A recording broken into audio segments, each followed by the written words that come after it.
Irgendjemand da draußen war verrückt genug, sich zu sagen, hey Björn, ich habe hier ein Video. Es geht 3 Stunden.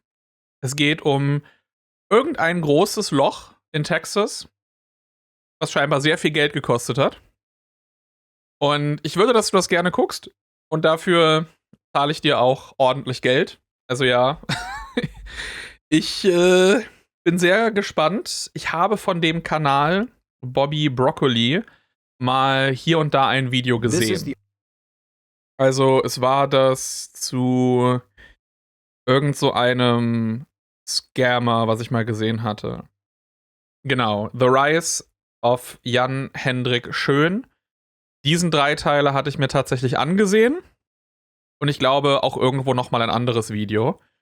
Aber das heißt, ich weiß zumindest, dass das jetzt niemand ist, der irgendeinen Blödsinn abliefern wird.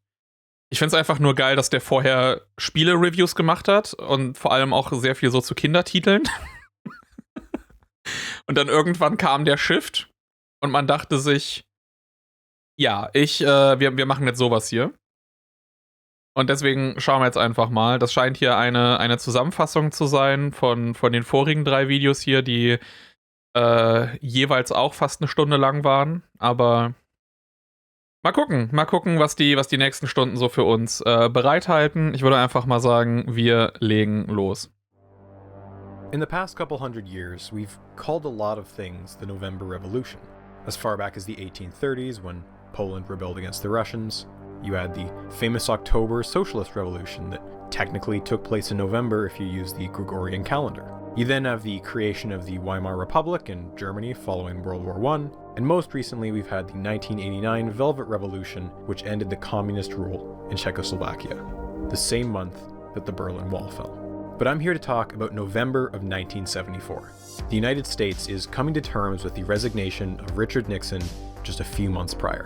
The midterm elections of 1974 under Gerald Ford were a slaughter for Republicans. Democrats stole an astonishing 49 seats, securing the 2/3 majority that they needed to override Ford's presidential veto powers. In the nearly 50 years since, it remains the largest net gain of seats for the Democratic Party. But no one calls this the November Revolution of 1974. That name belongs to a decidedly non-political event. Physics is about to experience a coincidence so remarkable, so improbable, that we're unlikely to see anything like it ever again. By this point, most of the physics community was in agreement that atoms were made up of 3 things: a dense nucleus of protons and neutrons, surrounded by a fuzzy cloud of electrons. And all of the observable matter in the universe was just combinations of these 3 ingredients. Ich sehe schon, wir befassen uns hier mit einem Video, wo ich definitiv die Expertise besitze, das richtig einzuordnen. By the 1960s, there were those who suspected that maybe there was a level even deeper than the subatomic, an even smaller set of particles that made up the protons and neutrons. Quarks, as they were called, supposedly came in 3 flavors: up, down, and strange. And despite some experimental evidence in favor of this quark model, it was still up for debate whether quarks were actual physical particles or just useful mathematical concepts that helped to resolve some of the weirdness of certain experiments. Sure, they fixed a few problems here or there. In bevor, ich weiß doch auch nicht mehr 2. Ja, also auch nur mal zum Kontext von meiner Person aus. Physik ist das erste Fach gewesen, das ich damals abgewählt habe. Das war, alle anderen naturwissenschaftlichen Fächer haben mir sehr gelegen, habe ich auch sehr gerne gemacht. Physik war das eine, was ich sofort abgewählt habe. But they seemed like a band-aid applied to what was a huge hole left in the jigsaw puzzle.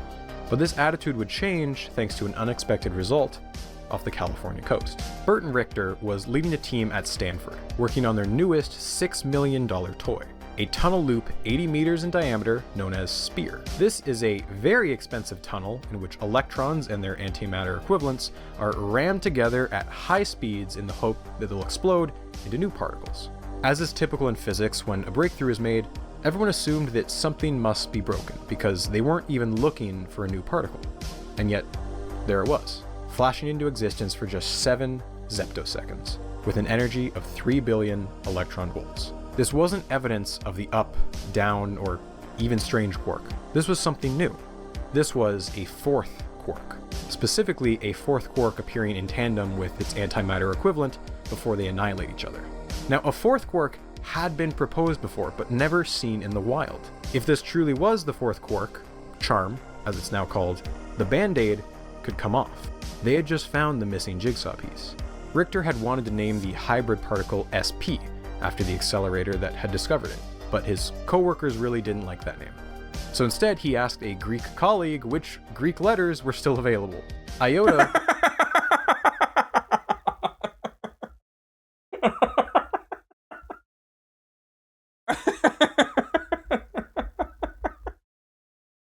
Going back to the well, ohne Scheiß. Was free, but he opted against it since Iota's a synonym for insignificant and it seemed a little counterintuitive given the magnitude of this discovery. So in the end, he settled on Psi. Later, they would observe the path the particle took using a spark chamber. A spark chamber is a stack of high voltage metal plates filled with helium and neon. When a high energy particle passes through it, the gas ionizes, leaving a visible trail of sparks. And somehow, the spark trail was the exact same shape as the letter Psi.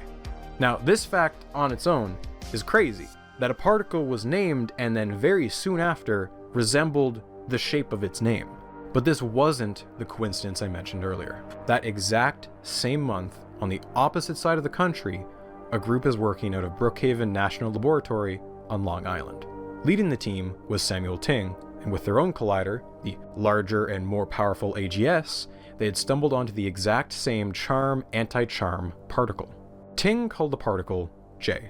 As the story goes, he chose J because it's remarkably similar to the Chinese character in his own name. Other stories behind the name have cropped up over the years, but if I had to choose a personal favorite story, it's that J is the first letter of his daughter's name. On the 11th of November, Ting flew to Stanford for unrelated reasons and just happened to cross paths with Richter. When both Wofür steht das J? Endlich weiß es. The J in Homer J. Simpson stands for J. Bei mir Chemie, aber als nächstes danach Physik. Walter White would be disappointed. Chemie fand ich eigentlich immer ganz geil, aber das lag auch, glaube ich, eher daran, dass es eher Dinge waren im Unterricht, die man leichter wahrnehmen konnte. Also ich weiß, dass es ja auch bei physikalischen Kräften du sehr viele Dinge dann im Unterricht so zeigen kannst, aber das war halt nicht die Art und Weise, wie man das uns beigebracht hat. So Physik, so wie ich es in der Schule kennengelernt habe, das waren eigentlich fast nur Schaltkreise und mathematische Formeln. Und das war auch dann nicht diese interessante Art von Mathe, wo es dann darum ging, irgendwelche Dinge herauszufinden, sondern das war wirklich mehr, hier ist die Formel und das gibst du jetzt ein und das, was rauskommt, so ich fand das einfach unfassbar langweilig und so Schaltkreise und so ein Kram, das hat mich auch absolut kalt gelassen. Aber Chemie war halt so ein bisschen mehr hands-on. Irgendwie, wenn ich Dinge miteinander mixe, dann ändert sich die Farbe oder irgendwas anderes daran, Dinge explodieren und so ein Scheiß. Das fand ich, keine Ahnung, das war für mich halt irgendwie immer so ein bisschen inhärent cooler. Und auch so die Logik hinter den Aufgaben, Sachen mit, also wenn du jetzt so Chemietests hattest und dann, okay, die und die Stoffe zusammen und sowas, das war halt so eine andere Form, damit zu arbeiten und Sachen irgendwie anzuwenden und zu lernen. Und ich weiß nicht, so Physik war für mich einfach so die langweiligste Form von Mathematik irgendwie. So für mich ist Mathe nur interessant, wenn ich es für Rätsel nutzen kann. So Mathe ist für mich einfach, das sind für mich Puzzle. Und Physik, zumindest die Art und Weise, wie wir das halt in der Schule hatten damals. Wie gesagt, ich hab's nach der 9. oder 10. Klasse, nach 1-2 Jahren Physik dann sofort abgewählt. Das war für mich einfach reines, also ich hab da nichts mitgenommen, ehrlich gesagt. Both men excitedly told the other about their recent breakthrough, they soon realized that they were talking about the same thing. Later. Problem war, ich habe in der 8. Klasse Chemie nicht wirklich aufgepasst und konnte das nie aufholen danach.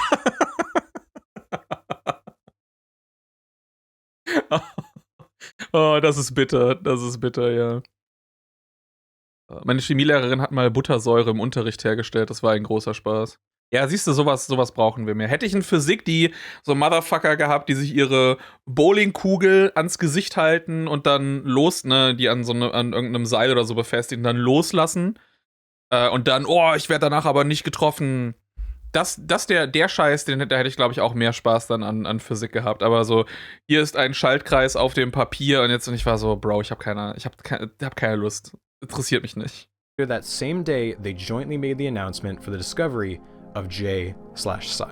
It's astounding that such an important discovery was made independently within such a short period of time. Das ist fast so krass wie die Entdeckung. Das ist keine Entdeckung. Aber ich finde, einer der lustigsten Zufälle ist immer noch, dass es in Amerika und in der UK einen Dennis-Comic gibt, der zur selben Zeit gestartet ist. Dass du hast in der UK und du hast in US hast du Dennis the Menace über ähnliche Arten von Kindern mit dem gleichen Namen zur selben Zeit unabhängig voneinander entstanden. For this reason, J/Psi aber das hier mit der Physik ist auch ganz nice.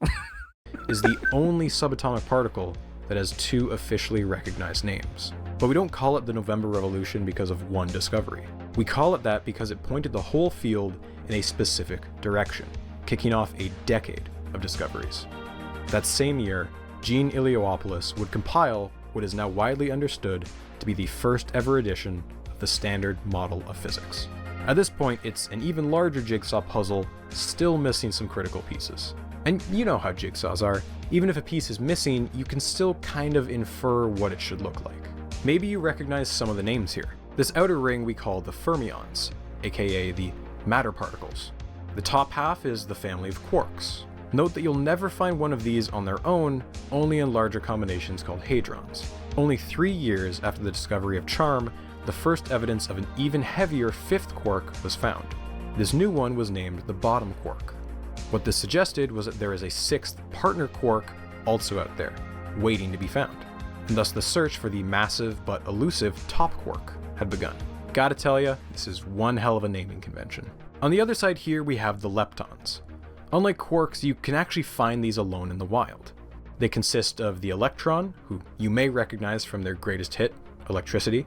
Less well known are its big sibling, the muon, and the even more recently discovered, even bigger sibling, tau. Each of these three have their own corresponding pets, the neutrinos. One of them is still just implied, but we're pretty sure it's out there. Moving on inward, we have another class of particles, the bosons. If fermions make up matter because they're firm, then the bosons make up the four fundamental forces.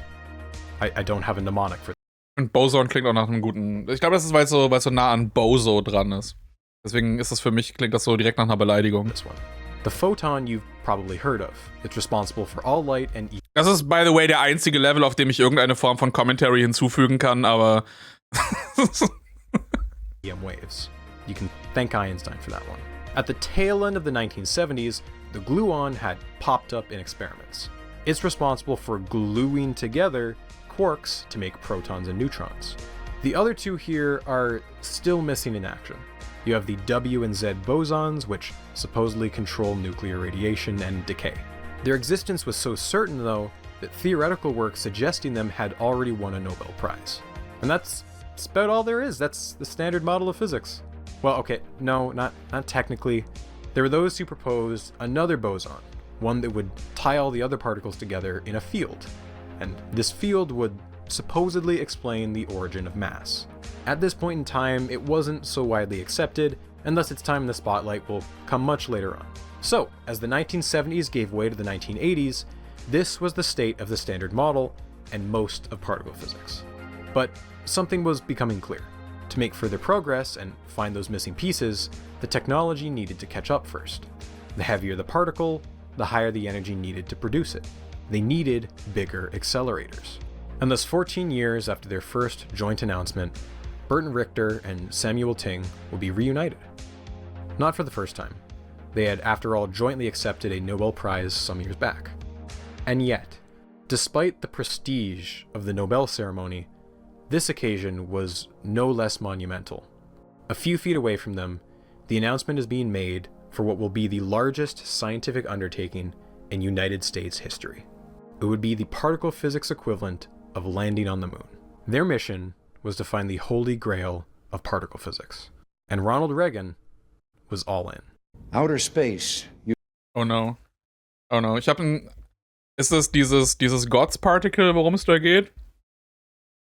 Aber sobald ich Ronald Reagan irgendwo sehe, habe ich immer das Gefühl, okay, das ist der Part, wo alles, wo alles den Bach runtergeht. Du kannst einfach, es ist wirklich insane, wie du dir irgendwelche wirtschaftliche Graphen angucken kannst. Und dann pack einfach nur Reagan irgendwo hin.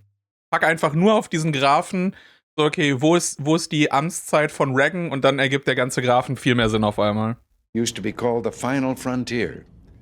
But today we've begun to tap. Ja, ey, ne, wir wissen doch alle, als Reagan, als er damals sagte, ich bin ein Hurensohn.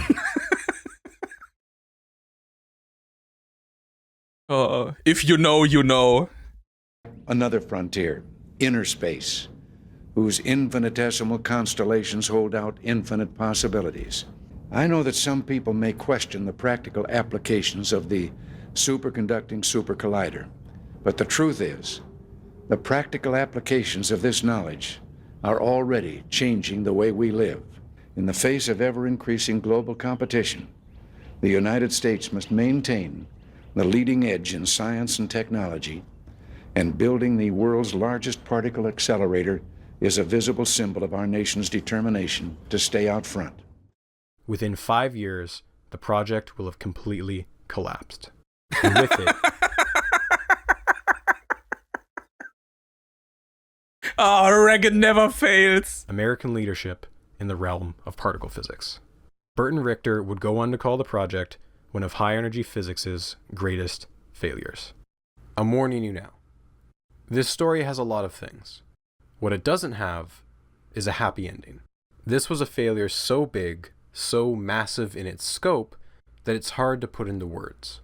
Instead, I think it's better if I let you see for yourself.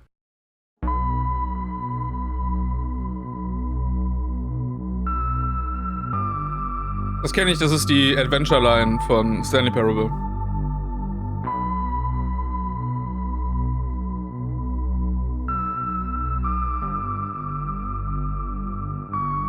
Ich dachte, ich bin ein Hurensohn, war Ludwig. Und dann so, ja, aber das ist ja, ich weiß nicht, ob du das aus dem Video da gesehen hattest mit dem, wo er das Ding hochhält und dann vorliest, ich bin ein Hurensohn. Und dann eben, also das war doch das, was Reagan gesagt hat.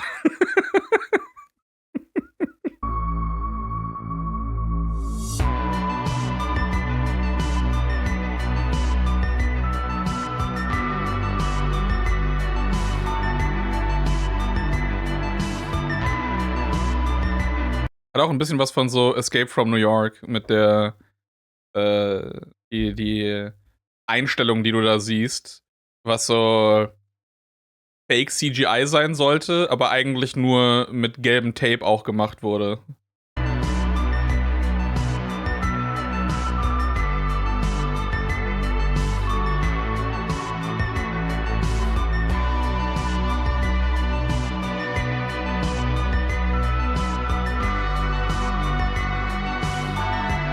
Escape from New Loch, oh nein.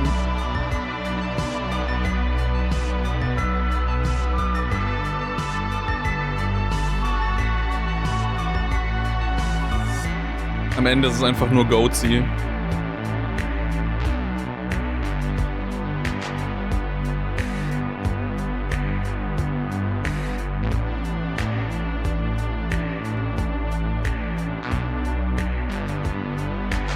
The $21 billion Goatsy.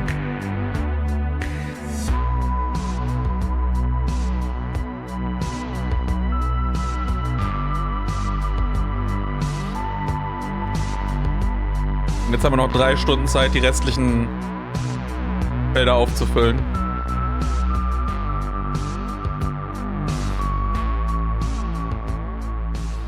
If I gave you a rock and asked you to describe what the inside of it looked like, with no access to fancy tools, what would you do? Personally, I'd throw it at the ground repeatedly until... Ich würde einfach sagen, mehr Rock. So das, was du außen siehst, so sieht das auch innen drin aus. ...it broke. At some point, humans realized that the best way to find out what something is made of is to smash it open. And if it's a rock or an apple, our hands can get the job done. But if we wanted to break apart something small, like a proton, for instance, we're going to need some specialized gear.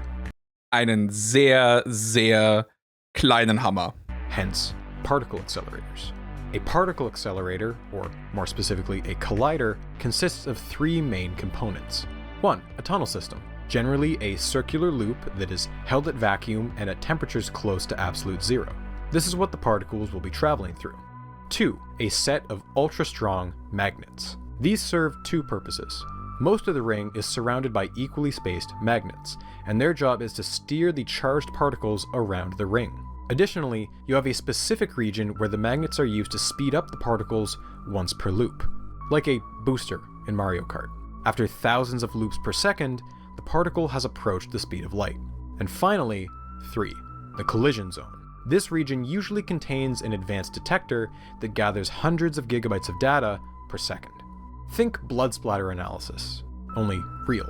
Modern accelerators are typically built in several stages, with linear injecting segments, multiple booster sections, etc., like the incremental stages of a rocket. But Ich bin einfach nur so, ich gucke mir das an und denke, boah, das wäre wahrscheinlich voll die geile Achterbahn. By and large, accelerators are just big guns we build underground, and then we shoot really, really tiny bullets, and then we hope that the bullets ram into each other and explode. Hell yeah, brother. Why? Because collisions release a ton of energy, and energy is related to mass through Einstein's iconic equation, E equals mc squared. So, if you want to generate heavier quarks, we need larger energies and larger machines. And for the past 2 decades, one nation has been the undisputed world champion when it comes to building accelerators. Throughout the 60s and 70s, 5 quarks and 2 leptons were discovered in the United States, the fruits of the November Revolution. At the turn of the 1980s, the US was operating 4 major accelerator labs. You had SLAC over in California, where we met our buddy Richter, and you had Brookhaven in New York with our buddy Ting. You also had Cornell, a little ways away in Ithaca. But the newest and shiniest was the crown jewel of America's particle accelerators, the Tevatron, located at Fermilab in the outskirts of the Windy City of Chicago. The Tevatron name is an amalgamation of 2 things. 1. TeV is short for tera electron volts, or a trillion electron volts. That's the approximate collision energy the machine is capable of generating. And the other half tron, because it's very funny to name expensive scientific instruments with the suffix tron.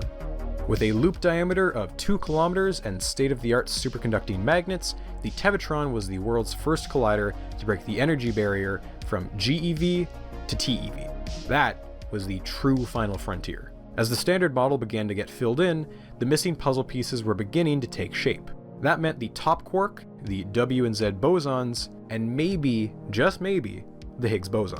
The United States and its highly decorated army of physicists wanted to be the ones to plant down that flag. Also ja, das God-Particle-Ding. Das habe ich damals mitbekommen, das weiß ich noch. Existed in the rest of the world. In Western Europe, you had CERN, straddling the French and Swiss borders, and then also DESI in Germany. The Soviet Union had 2 accelerators all to themselves. And finally, the rookies on the scene, you had Japan with their Keck Accelerator Lab. You may have noticed here that the US has almost half of the world's major accelerators. And for a while, that was a major strength of the Americans. But as the 1980s rolled around, this was turning into a weakness. See, the US budget for particle physics had to be split between 4 labs that varied in size, age, and capabilities. To keep each of them competitive would require multiple ongoing upgrades that would spread the slim budget even slimmer. The fear was that Europe's consolidation into one entity, CERN, would allow them to pool all their resources and Aber war das nicht bei CERN, wo die das Ding geballert haben? Ich weiß es ehrlich gesagt. Das ist nur das eine, was mir noch so namentlich bekannt vorkommt vor der Geschichte. take the lead. CERN was already digging a tunnel for its newest collider, the Large Electron Positron Collider, or LEP. With a diameter of 8.6 kilometers, it would be by far the world's largest, making Fermilab's 2 kilometers look quaint. To maintain their competitive edge, US physicists would have to one-up CERN. Instead of 4 small labs competing for funding, the path forward should be one new, giant lab, all their eggs in one basket. Throughout the 70s, there were conferences held over and over again with dreams of a VBA, or Very Big Accelerator. That name was coined. Oh Gott. Oh, nenn's doch direkt das BFA, Big Fucking Accelerator. Ich liebe das, wenn du so, ja, wir haben ja die Namensabkürzung, die stehen wahrscheinlich für irgendwas total Cleveres und dann ist es, nein, das VB, das steht für Very Big. Joined by Leon Lederman, then the director of Fermilab and the leader of the team that had discovered the bottom quark. Generally considered to be the Fucking Einstein-Puppe da links ist ja geil. godfather of this hypothetical new accelerator, he would become the project's biggest cheerleader in the years to come. But concrete Leon plans Lederman, aber auch wouldn't ein geiler materialize Name. until 1982 at a conference in Snowmass, Colorado. Lederman Wo ist dieses verdammte Loch? Ich nehme mal an, dass das Loch ist das, was du außen drum siehst. Also das, was sie wahrscheinlich gegraben, gebastelt haben, um da drin diesen Partikelbeschleuniger zu bauen. again led the charge, calling for a new gargantuan American collider that would be able to support energies as high as 40 TeV with a loop diameter of 30 kilometers or higher. This was an absurdly high energy and a massive footprint to go along with it, and thus would require an enormous location to build it in, something flat and empty. The hypothetical machine was therefore nicknamed the Desertron. A year later, in 1983, CERN announced the discovery of the W and Z bosons.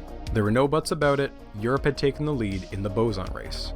With the pressure mounting even further, a government-sponsored panel was organized and the American project got its official name, the SSC, or the Superconducting Super Collider. A machine Super Sick Collider. Ich find's einfach, ich weiß nicht, waren da, welche von den Leuten in den USA waren da eigentlich dann super dran interessiert, das für die Sache an sich zu machen? Und wie viel von diesem ganzen Projekt ging darum, wir sind USA, wir groß und stark, wir machen vor Europa, wir brauchen jetzt Geld, damit wir das auch als Erste irgendwie machen können. machine so grand and ostentatious, its name included the word super twice. Rough estimates pegged the cost of such a machine at somewhere between 4 to 8 billion in 2021 US dollars. Now look, I get that 1 billion is a big number. So big that it's basically meaningless without a reference frame. So I've assembled a few comparisons. The taller the height, the more expensive it is. We have the most expensive skyscraper ever built at 4 billion, the most expensive stadium ever built at 5.5 billion, and also the most expensive bridge at 7.5 billion. For a little mobile flavor, the most expensive plane is the B-2 stealth bomber at 2.43 billion, and the most expensive ship ever built was the USS Gerald R. Ford at 13 billion. For some scientific comparisons, we have the Mars rover at a humble 2.7 billion, the Human Genome Project at 5 billion, GPS satellites at 12 billion, and the Hubble telescope in at a hefty 13.5 billion. What about one of the largest American engineering projects of the 20th century, the Panama Canal? 19.7 billion. So overall, I don't think we're doing too bad considering this thing may or may not unlock the secrets of the universe. But still, there was only one way they were going to pay for a machine that expensive: the American taxpayer. And to be clear, each of America's previous 4 colliders were paid for the same way, but each of these had a comparatively baby budget of a few $100 million. Look at them, little baby machines. Don't get me wrong, it's nothing to scoff at, that's a lot of money. But when it comes to taxpayer-funded projects, there is a big difference in a Okay, that's fine and dandy, but how can we use it for the military?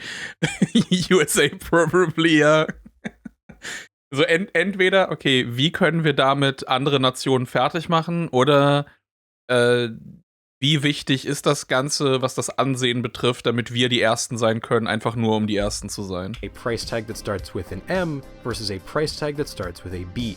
Not only that, these 4 colliders were built during a period of American history that was far more sympathetic to the whims of physicists. How do I put this? Ever since they dropped the bomb on Hiroshima, the United States had supplanted itself ahead of Europe to become one of 2 global superpowers. And again, partially thanks to that very same atom bomb, America took the lead in another area: nuclear physics. Since World War II, nuclear and particle physicists have enjoyed a certain amount of privilege not afforded to other subfields in physics. With the successful completion of the Manhattan Project, which, by the way, clocked in at around 30 billion in today's money, it seemed only logical to create an organization that would manage any future research into nuclear weapons. I mean nuclear energy. That led to the creation of the Atomic Energy Commission, or AEC. It was a confidential agency that had the luxury of operating largely out of the public eye, only having to answer to the Congressional Committee on Atomic Energy at meetings that were always held behind closed doors. For the most part, nuclear physicists were given a blank check to build powerful nuclear reactors and colliders on the pretense that their research was advancing national security. And particle physicists fell into two camps over this. On the one hand, you had the war hawks, people like Edward Teller and Harold Agnew, who actively championed the defense applications of nuclear research and were more than happy to enjoy the money they were being showered with. And on the other hand, you had the physicists who didn't much care for the war and weapons of mass destruction things, but they were happy to look the other way if it meant getting funding for their real passions. It's how the sausage got made, and no one was going to bite the hand that fed them. But this age of scientific free reign was about to change. The anti-war and anti-nuclear movement of the 60s led to harsh criticism of the AEC. It neglected radiation protections, reactor safety, and had a laissez-faire attitude when it came to environmental pollution. Congress was so fed up with the lack of oversight that they voted to abolish the AEC in 1974. The 1970s as a whole were a time of dramatic upheaval for America. It had been rocked by the Watergate scandal and America's dominance in the automobile and electronics industries. Boah, Alter, stell dir mal vor, ein Skandal, der dazu führt, dass ein Präsident resigniert. Stell dir das mal vor. Stell dir das mal vor in der heutigen Zeit. Crazy. Was waning, with Europe and Japan taking over. This, combined with unrest in the Middle East, had led to a global oil crisis, rampant inflation, and a massive recession. In response to this, President Jimmy Carter created a new department in 1977, the Department of Energy, or for short, the DOE. The DOE was organized to manage and fund research into a variety of programs, such as solar power, renewables, and synthetic fuels. Additionally, all nuclear responsibilities, peaceful or otherwise, were absorbed into the newly created department. No longer would their funding be automatically rubber-stamped. The DOE would be subject to the whims of Congress and the Public Subcommittee on Energy and Water Projects. The age of nuclear physicists always getting what they wanted was over. They'd have to compete for funding like every other subfield. So, as a first tentative step, the DOE approved a meager, I say meager in quotes here, $52 million to begin R&D in 1984. But if the SSC was going to turn that M into a B, they had to get some key people in Washington on board. They had to make a deal with the devil.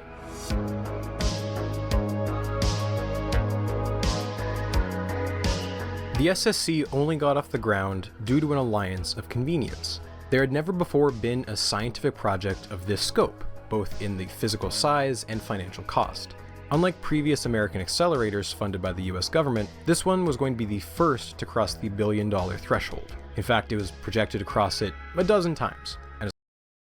Ich finde das einfach insane, wie du das Ganze in der Videoproduktion planst, weil es ist ja momentan die ganze Zeit ein komplettes Modell, wo ja Stück für Stück neue Sachen hinzukommen, aber das muss ja trotzdem im Vorfeld alles geplant werden. Ne? Also du musst ja wissen, okay, dann kommt das hier hoch, das hier hoch, das hier hoch, das hier hoch und dann das ganze Camera-Movement und Sachen, die vorher gebaut oder Sachen, die nachher kommen, die müssen ja auch noch irgendwo Platz haben. Also das heißt, du musst ja im Vorfeld schon das fertige System, ne? Das sind so die zwei Sachen. Du musst, wie es am Ende fertig aussehen soll und dann musst du den kompletten Weg dahin, was, wie, wann, wo dann eben auch erscheint. Und dann natürlich noch die ganzen Dinger basteln. Ich nehme einfach mal an, dass das alles irgendwie so in Blender erstellt wurde. Und dann noch das Camera-Movement da durchziehen. Holy shit, einfach für so ein Video, was ein Aufwand. As a consequence, it was not going to be able to be quietly funded without significant public scrutiny. In particular, it needed the stamp of approval of one very specific person. There are two Ronald Reagan quotes often associated with the SSC, both of which came following a cabinet meeting on January 29th. Ja, weil hier auch, du musst ja dann, damit du es so machen kannst, muss der Platz auch noch sein zwischen diesen Säulen, damit du die Kamera hier platzieren kannst, um da drauf zu gucken, um dann da durchzufahren. The SSC, both of which came following a cabinet meeting on January 29th of 1987. At the end, when Reagan finally gave his approval for the project, he was told that his decision would make a lot of physicists ecstatic. His reply was, "That's probably fair, because I made 2 physics teachers in high school very miserable." But the other quote gives a little more insight into Reagan's thought process. Following a presentation on the merits of funding the project, he reportedly pulled out an index card from his jacket pocket and went on to recite a poem by Jack London. "I would rather be ashes than dust." This continued on for about a minute. In a moment that is very on brand for late-stage Reagan, those in the room with him were unclear on what he was trying to say. Reagan would clarify with a different quote, which he pulled from his days spent as a football announcer. He was telling physicists to throw deep. It was time for a Hail Mary. It may be surprising to you that Ronald Reagan, of all people, would be so enthusiastic about a multi-billion-dollar project that is incredibly abstract and with almost no short-term economic or strategic benefits. But I think the line "throw deep" perfectly encapsulates Ronald Reagan's distinct brand of Cold War posturing. It took nearly 6 years of delicate political maneuvering by physicists and bureaucrats alike to get Reagan to throw deep with the SSC and the Department of Energy. It was like playing political whack-a-mole. Every time physicists would gain one ally in Washington, they'd either retire or get promoted, only to be replaced by someone who wasn't that much of a fan of the project. But eventually, they'd manage to sway several key members around the big man himself. First was George Keyworth, a nuclear physicist serving as Reagan's first science advisor. Eventually, he was joined by Alvin Trivelpiece, the director of energy research at the DOE. He did a lot of the legwork to eventually get the support of John Harrington, Secretary of Energy. And Harrington was finally high enough up the bureaucratic food chain to arrange that fateful cabinet meeting where Trivelpiece gave the pitch that ultimately swayed Reagan. All of this is especially remarkable, given that when Reagan first took office in 1981, one of his first acts was to try and shut the DOE down. During his presidential campaign, Reagan had actively made promises to do just that. The department was the exact kind of red tape, big government overreach he villainized through his politics. As soon as he took office, Reagan slashed programs left and right and began to dismantle the department. He cut all funding to the renewable energy and synthetic fuel programs, and in a particularly spiteful... Vor allem, wenn man einfach weiß, wie viel... Es gab, glaube ich, in der kompletten Historie von ever keinen Präsidenten, der langfristig so viel fucking Schaden angerichtet hat wie Reagan. Es ist insane, wie oft du auch in heutigen Situationen so geschichtlich nochmal zurückblicken kannst und hey, wo fing das eigentlich an? Und so in 9 von 10 Fällen ist es immer Reagan. Full and petty act. Also ja, falls ihr sehen wollt, so, okay, wie könnte das in 20, 30 Jahren aussehen? Wo blicken wir dann drauf zurück auf irgendeinen Moment, wo irgendwas komplett in die Hose ging oder so? Mal gucken. Keinen Präsidenten bis jetzt. He removed the solar panels Carter had installed on the White House roof. You can see just how little Reagan cared about the department by looking at who he chose to run it. Throughout Reagan's 8 years in office, he would appoint 3 secretaries of energy, each of whom was uniquely unqualified. His first pick was a dentist turned politician. His next choice, Donald Hodel, was closer as an ex-power grid administrator. And yet, he's most remembered for his proposed solution to the hole in the ozone layer, which was not to try and fix it, but rather suggesting that everyone just wear hats and sunscreen. Es hat sich wirklich nicht viel verändert, oder? Es hat sich wirklich nicht viel verändert. Final secretary was John Harrington, a California real estate developer. Perfect. Now, hindsight has painted Reagan as anti-science, but I think this is a misconception. Reagan could be pro-science. After some small cuts in his first year in office, there was an immediate reversal. Funding for federal research and development grew by a whopping 50%. But of course, this came with a big, fat asterisk. Reagan was funding a very specific kind of science. As you might be aware, the Department of Energy is still around today. Reagan never went through with completely gutting it. And it's likely because once he took office, he realized the department's true purpose. The DOE handles the country's nukes. So of course, under Reagan, while almost everything in the DOE was cut, the nuclear energy and nuclear weapons programs received massive increases. But let's visualize this another way. See those mountains back there? Well, they aren't actually mountains. They're the annual United States military budget. Oh, what a twist.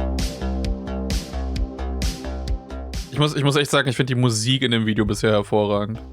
Now obviously this is on a different vertical scale than our collider here. If I put them on the same scale, everything would be so squashed as to be useless. It's mostly for the aesthetic, but also to give you a sense of the evolving priorities of the US government. The Reagan bump, or Mount Gipper as I like to call it, is staggering when compared to the administrations that came immediately before and after it. Reagan oversaw the largest peacetime buildup in US military history. Reagan was intent on winning the Cold War, and his strategy was to outspend the Soviets in every area they could. And while most of this new funding was going towards personnel and equipment, an ever-increasing amount of it was going towards a new generation of high-tech weapon systems. Before Reagan, if you broke down all R&D funding in terms of civilian and military comes in at just 47%. Under Reagan, those digits just straight up swapped up to a whopping 74%. 3/4 of all R&D funding was now being used exclusively for military purposes. Take it from Reagan's science advisor, George Keyworth. Those areas that are most exciting and those most necessary to the economy or national defense should be supported at a higher level than areas that are dormant. Thankfully, for particle physicists, there was an upside. One of the exciting areas Keyworth was referring to was the search for the W and Z bosons over in Europe. Despite Reagan's priorities being defense, he was also a firm believer that the government had the responsibility to fund basic research. That meant low-level physics and chemistry. Recognizing that even though there was no short-term applications, many years down the line the research would prove to be essential. For that reason, and also the influence of Alvin Trivelpiece, funding for energy research rose by 80% under Reagan. If a few Americans could win some Nobel Prizes, hey, that'd be a nice bonus. Other fields of science were not so lucky, and they began to resent nuclear physics as the teacher's pet of the US government. Less flashy areas such as condensed matter physics, renewable energy, medicine saw their budgets stagnate due to inflation, or in the worst cases, receive deep cuts. In the eyes of the Reagan admin, they were too application heavy. Those areas should be the responsibility of private industry, the invisible hand of the glorious free market. Yay. And of course, you can't discuss Reagan underfunding science without addressing his callous indifference to the AIDS crisis, which led to millions of unnecessary deaths. After years of protests and criticism from gay rights activists and epidemiologists, Reagan would reluctantly appoint a commission to deal with the AIDS crisis in 1987. Of course, in a very Reagan move, he selected Admiral James D. Watkins to be in charge of the committee. Once top dog of the Navy, his appointment was widely criticized and questioned even by Watkins himself. He was, after all, a devout Catholic who I am a sailor in the submarine, I know nothing about medicine. supported the military's ban on Ich liebe, dass wir in der Politik immer die qualifiziertesten Leute dahin packen. Aber immerhin kein DEI-Appointment. Unqualifizierter weißer Mann, die können wir überall hinpacken. gay service members. Despite what you might expect, Watkins took his job seriously, advocating for $50 million in funding for research, improved sexual health education, and he criticized religious bigots who considered the disease an act of God.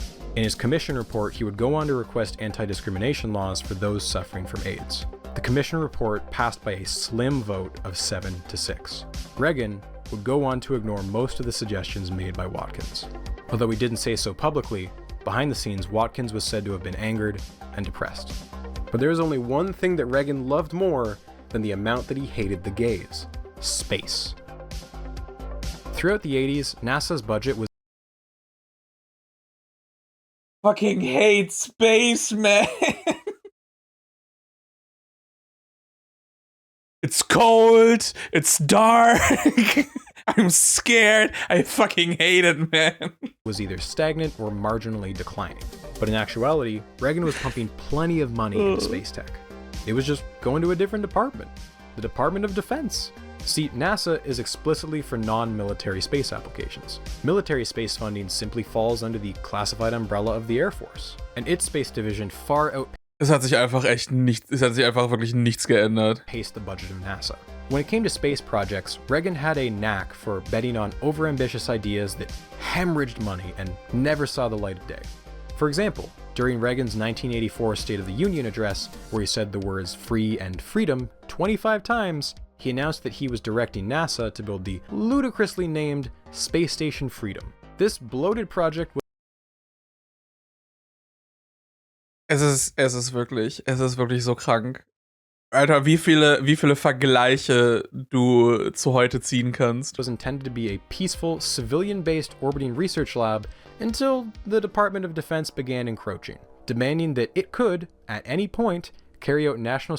Ich meine, beide haben ja auch dieselbe, sagen wir mal so, dasselbe ideologische Backing von der Heritage Foundation. Also von daher ist es gar nicht mal so wenig überraschend, aber trotzdem tut's einfach echt nur weh, das immer wieder so aufs Auge gedrückt zu bekommen. Security work on the station, unvetted and without the permission of any other nation sharing the station. Indeed, any partner nations would not be allowed to, and I quote here, displace either the reality or symbol of US leadership. Would it surprise you that other nations were reluctant to join on to the project? Ultimately, the bloated plan was never able to get off the ground. It underwent nearly 7 redesigns and scalebacks before ultimately being scrapped in 1993.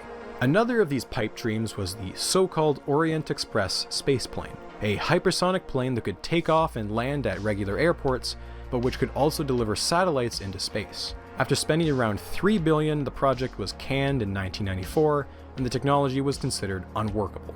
But of all of Reagan's failed Cold War babies, the most ridiculous of all of these was an outer space, laser-based missile defense system that was nicknamed Star Wars. It never saw the light of day because it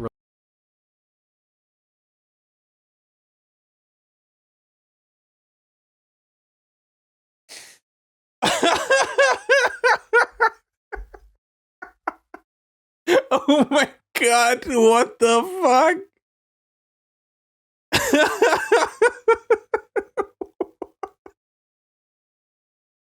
Oh, fuck me. Oh, what the shit einfach. relied on a magical X-ray laser technology that hadn't been invented yet. It still hasn't been invented yet. The missile defense system was pure science fiction, but Reagan was fehlt nur noch, dass dafür war, dass wir den Mars kolonisieren. So enamored with the idea that his obsession killed the 1986 nuclear disarmament talks with Gorbachev. Ronnie loved his sci-fi space lasers so much that he walked away from what could have been the effective end of the Cold War. Throughout its life cycle, Star Wars wasted nearly $60 billion over 10 years before being scrapped completely. But, to hear it from Reagan's top generals, these colossal wastes of money weren't entirely wastes of time. See, these lofty science fiction projects may have been unattainable in hindsight, but so long as the USSR thought they were even remotely possible, the Soviets would continue to sink billions of dollars they didn't have into trying to keep pace with the Americans, hopefully one day bankrupting them. And, to a certain extent, money troubles did lead to the collapse of the Soviet Union. But on the other hand, this relentless defense buildup led to a massive deficit that would follow the US into the next 2 administrations. So, with all this context, it should be obvious now why Reagan was so eager to support the SSC. George Keyworth knew that Reagan had a personal investment in projects that appeared imaginative and ambitious, and thus worked hard to pitch the SSC in the same light as projects like. Also war's tatsächlich das, was ich vorhin spekuliert habe. Einfach nur, we do big, we do best. We America, #1. Star Wars. But whereas those projects helped to probe the frontier of outer space, the SSC would probe the opposite end of the spectrum, inner space. And when I use the term frontier, that's not me clumsily adding subtext. It was the specific language used by many physicists to help sell the SSC as a way to reassert American dominance. To give you a sense of how the government viewed the SSC, Secretary Harrington stated that the SSC would be the high-energy physics equivalent of putting a man on the moon. And in a lot of ways, the SSC truly was like putting a man on the moon. For one, the US did not win the space race. Let's get that out of the way. They were beaten by the Soviet Union to every conceivable milestone. It was only by choosing a grand and ostentatious goal with a high chance of failure that the US was able to move the goalposts and reshape the narrative that they won the space race. This was an approach typical of US government-funded science. Bold, big advancements where they would leapfrog over the competition. And whereas they competed with the Soviet Union when it came to space, their rival in the realm of particle physics was Western Europe. American projects aimed for the stars, designing riskier, bigger machines that were miles ahead of the slower, less ambitious, and meticulously engineered European counterparts. Europe's accelerators were far more likely to work on their first attempt, but that slower process meant that throughout the 60s and 70s, the US had beat them to many important breakthroughs. The SSC was very much following in this template, a bold leap forward in terms of both max energy and size. But it was also very risky. Years of R&D would be required for magnets, a massive empty location with stable geology that could handle years of tunneling. It was a massive gamble, but it was the kind of gamble that Reagan loved to make. In 1987, in a last-ditch effort, the director of CERN, Herwig Schopper, testified in front of Congress and argued that the US should abandon the SSC and join up with Europe. They were in the early stages of construction on their newest collider, the LEP. He argued that there was significant overlap between the two machines. Even better, they were specifically making the tunnels large enough so that if they wanted to upgrade 10 years down the line, then they could, easily. But despite this open invitation, or maybe... Und dann so, ja, aber dann wäre das Ding ja weiter in Europa und nicht in den USA. Und darum geht's doch. Es ist einfach... Auf der einen Seite ist es immer lustig, auf der anderen Seite ist es auch wirklich sehr, sehr bedrückend zu sehen, wie viel Kindergarten immer dahinter steckt bei solchen geopolitischen Sachen. Maybe even because of it, the Reagan admin barreled forward. America would regain its dominance in particle physics with or without the Europeans. So with Reagan's endorsement, R&D funding could shift into high gear. Now, there were concerns within the academic community that marketing the machine as a symbol of American supremacy could deter other countries from participating in the construction. However, most seemed to understand the reality that this was the price they had to pay to get Reagan on board. This will absolutely not come back to haunt the project in any way, shape, or form. At all. Oh, love me some Reagan slander.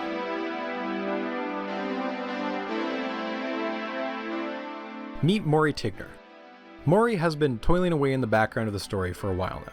When the DOE approved an initial research phase for the SSC in 1984, Maury was picked to lead the planning team out of Berkeley, California. He was widely viewed among the community as one of the brightest minds in accelerator design, having been responsible for Cornell's accelerator.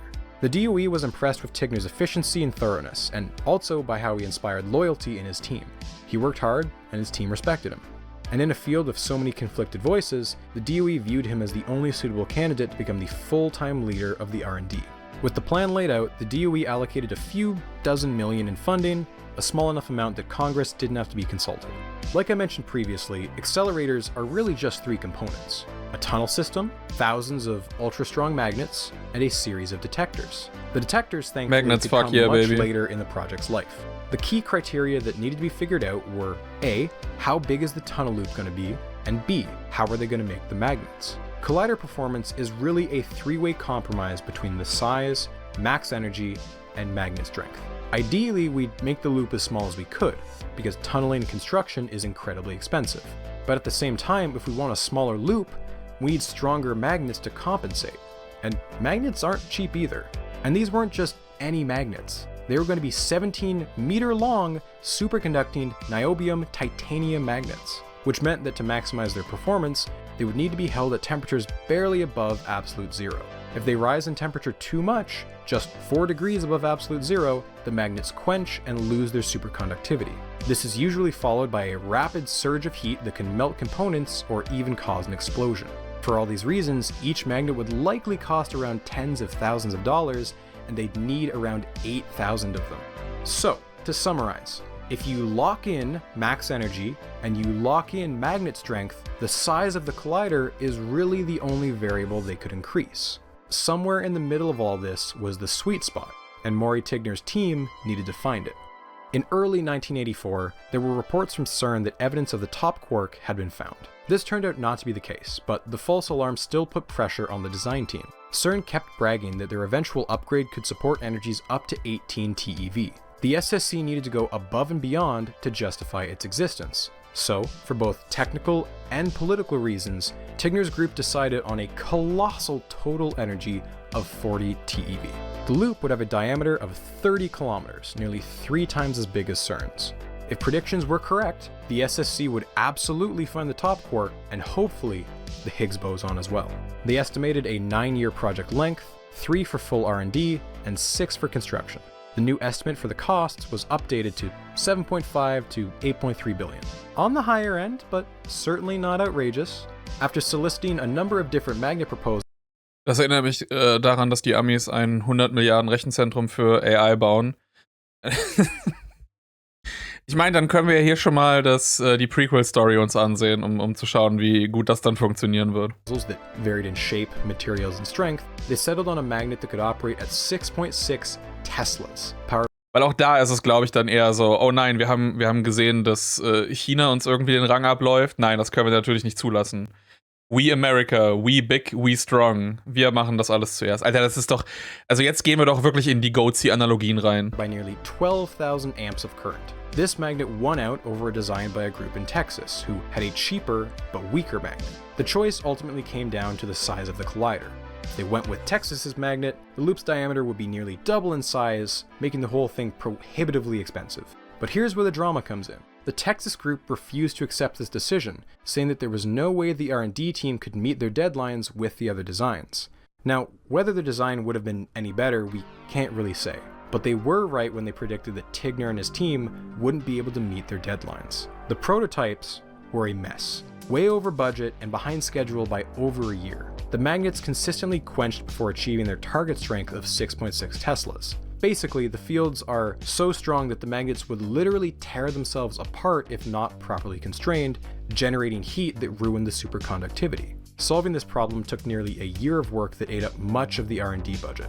In the years since the SSC was first conceived, its estimated cost had ballooned significantly. In 1982, the most optimistic estimates were saying around 4 billion. When R&D began in 1984, better estimates said 8 billion. Factoring in magnet delays, 10.7 billion. Now, by 1988, numbers as high as 14.1 billion were being thrown around. It had doubled in cost since the DOE first approved the project, all while the federal deficit had been growing wildly out of control. Congress was instituting tougher and tougher budget restrictions, and if they wanted construction funds, Congress was going to have to approve them. To stave off any cuts, Energy Secretary John Harrington made a vague promise that nearly 30 to 50% of the project funding would come from foreign partners. But as of yet, there had been no. Ich muss, by the way, ich weiß, dass das damit überhaupt nichts zu tun hat, aber dieses fucking Bild von dem, das sieht aus, als ob in dem Moment, wo das Bild gemacht wird, er einen starken, plötzlichen Schmerz verspürt und krampfhaft versucht, sich das nicht anmerken zu lassen. So, der Mund ist ein bisschen stärker geschlossen, das eine Auge fängt so leicht an zu twitchen. So, könnte auch sein, dass er natürlich gerade versucht, irgendwie einen Furz oder so zurückzuhalten. Aber ich finde das ein sehr weirdes Bild. No eager volunteers. Weird that other countries aren't so keen to sign on to a project marketed as an America First project with American leadership on American soil. Yeah, baby. I'm sure this definitely isn't an omen of things to come. So in the meantime, with no foreign partners, Congress denied funding to begin construction for 2 back-to-back years, instead only giving out $230 million for more R&D. The budget was growing, just not as much as physicists would have liked. Construction would have to wait for whoever the next president was going to be. Behind the scenes, the project had just narrowly avoided a disaster that could have stalled its momentum for years. The SSC hit its first major budget snag in spring 1988. Somehow, in a shockingly negligent oversight, the DOE had forgotten to request funding for the Location Search Task Force. During their travels across the country, the task force had racked up a bill of $19 million, which wasn't accounted for in the fiscal budget. And Tigner's boss, Wilmo Hess, who was in charge of the search committee, refused to go back to Congress and request more. Instead, he insisted that the $19 million be cut from the R&D team's $61 million, which put Maury Tigner in one of the worst positions imaginable. It was already halfway through the fiscal year, which meant that R&D had already committed funds to the magnet development, the purchasing of superconducting wire, and staff salaries. Can you guess which one the DOE wanted Tigner to cut? And when I mean cut, I actually mean lay off almost his entire staff. Tigner, as you might expect, refused to do that, since they were already behind schedule, but also because he'd be laying people off who had no jobs to go back to. Many of his employees had left comfy university positions to come work for him. Applying for funding for academic jobs is often a months-long process with no guarantee you'll be approved. If he let them go, he'd be screwing them over, with no guarantee they'd even want to rejoin the project at a full year. Tensions reached their peak on a particularly nasty Friday the 13th. Wilmo Hess phoned him up and ordered him to deliver a list of names to fire that same day. Tigner reluctantly began making a list. Disaster was thankfully averted by lunch, when news came that the chairman of the Appropriations Committee had finally allowed the DOE to take the missing $19 million from elsewhere. Tigner held his ground, saved his employees, and likely a ton of momentum for the project. It was a small victory, but Tigner's refusal to give in to DOE orders had made him some enemies. When he first joined the project, he was viewed as a highly respected and competent academic. Now, he was labeled as someone who didn't follow orders, and that would have consequences in the Oh, very big no-no, das geht natürlich gar nicht. months.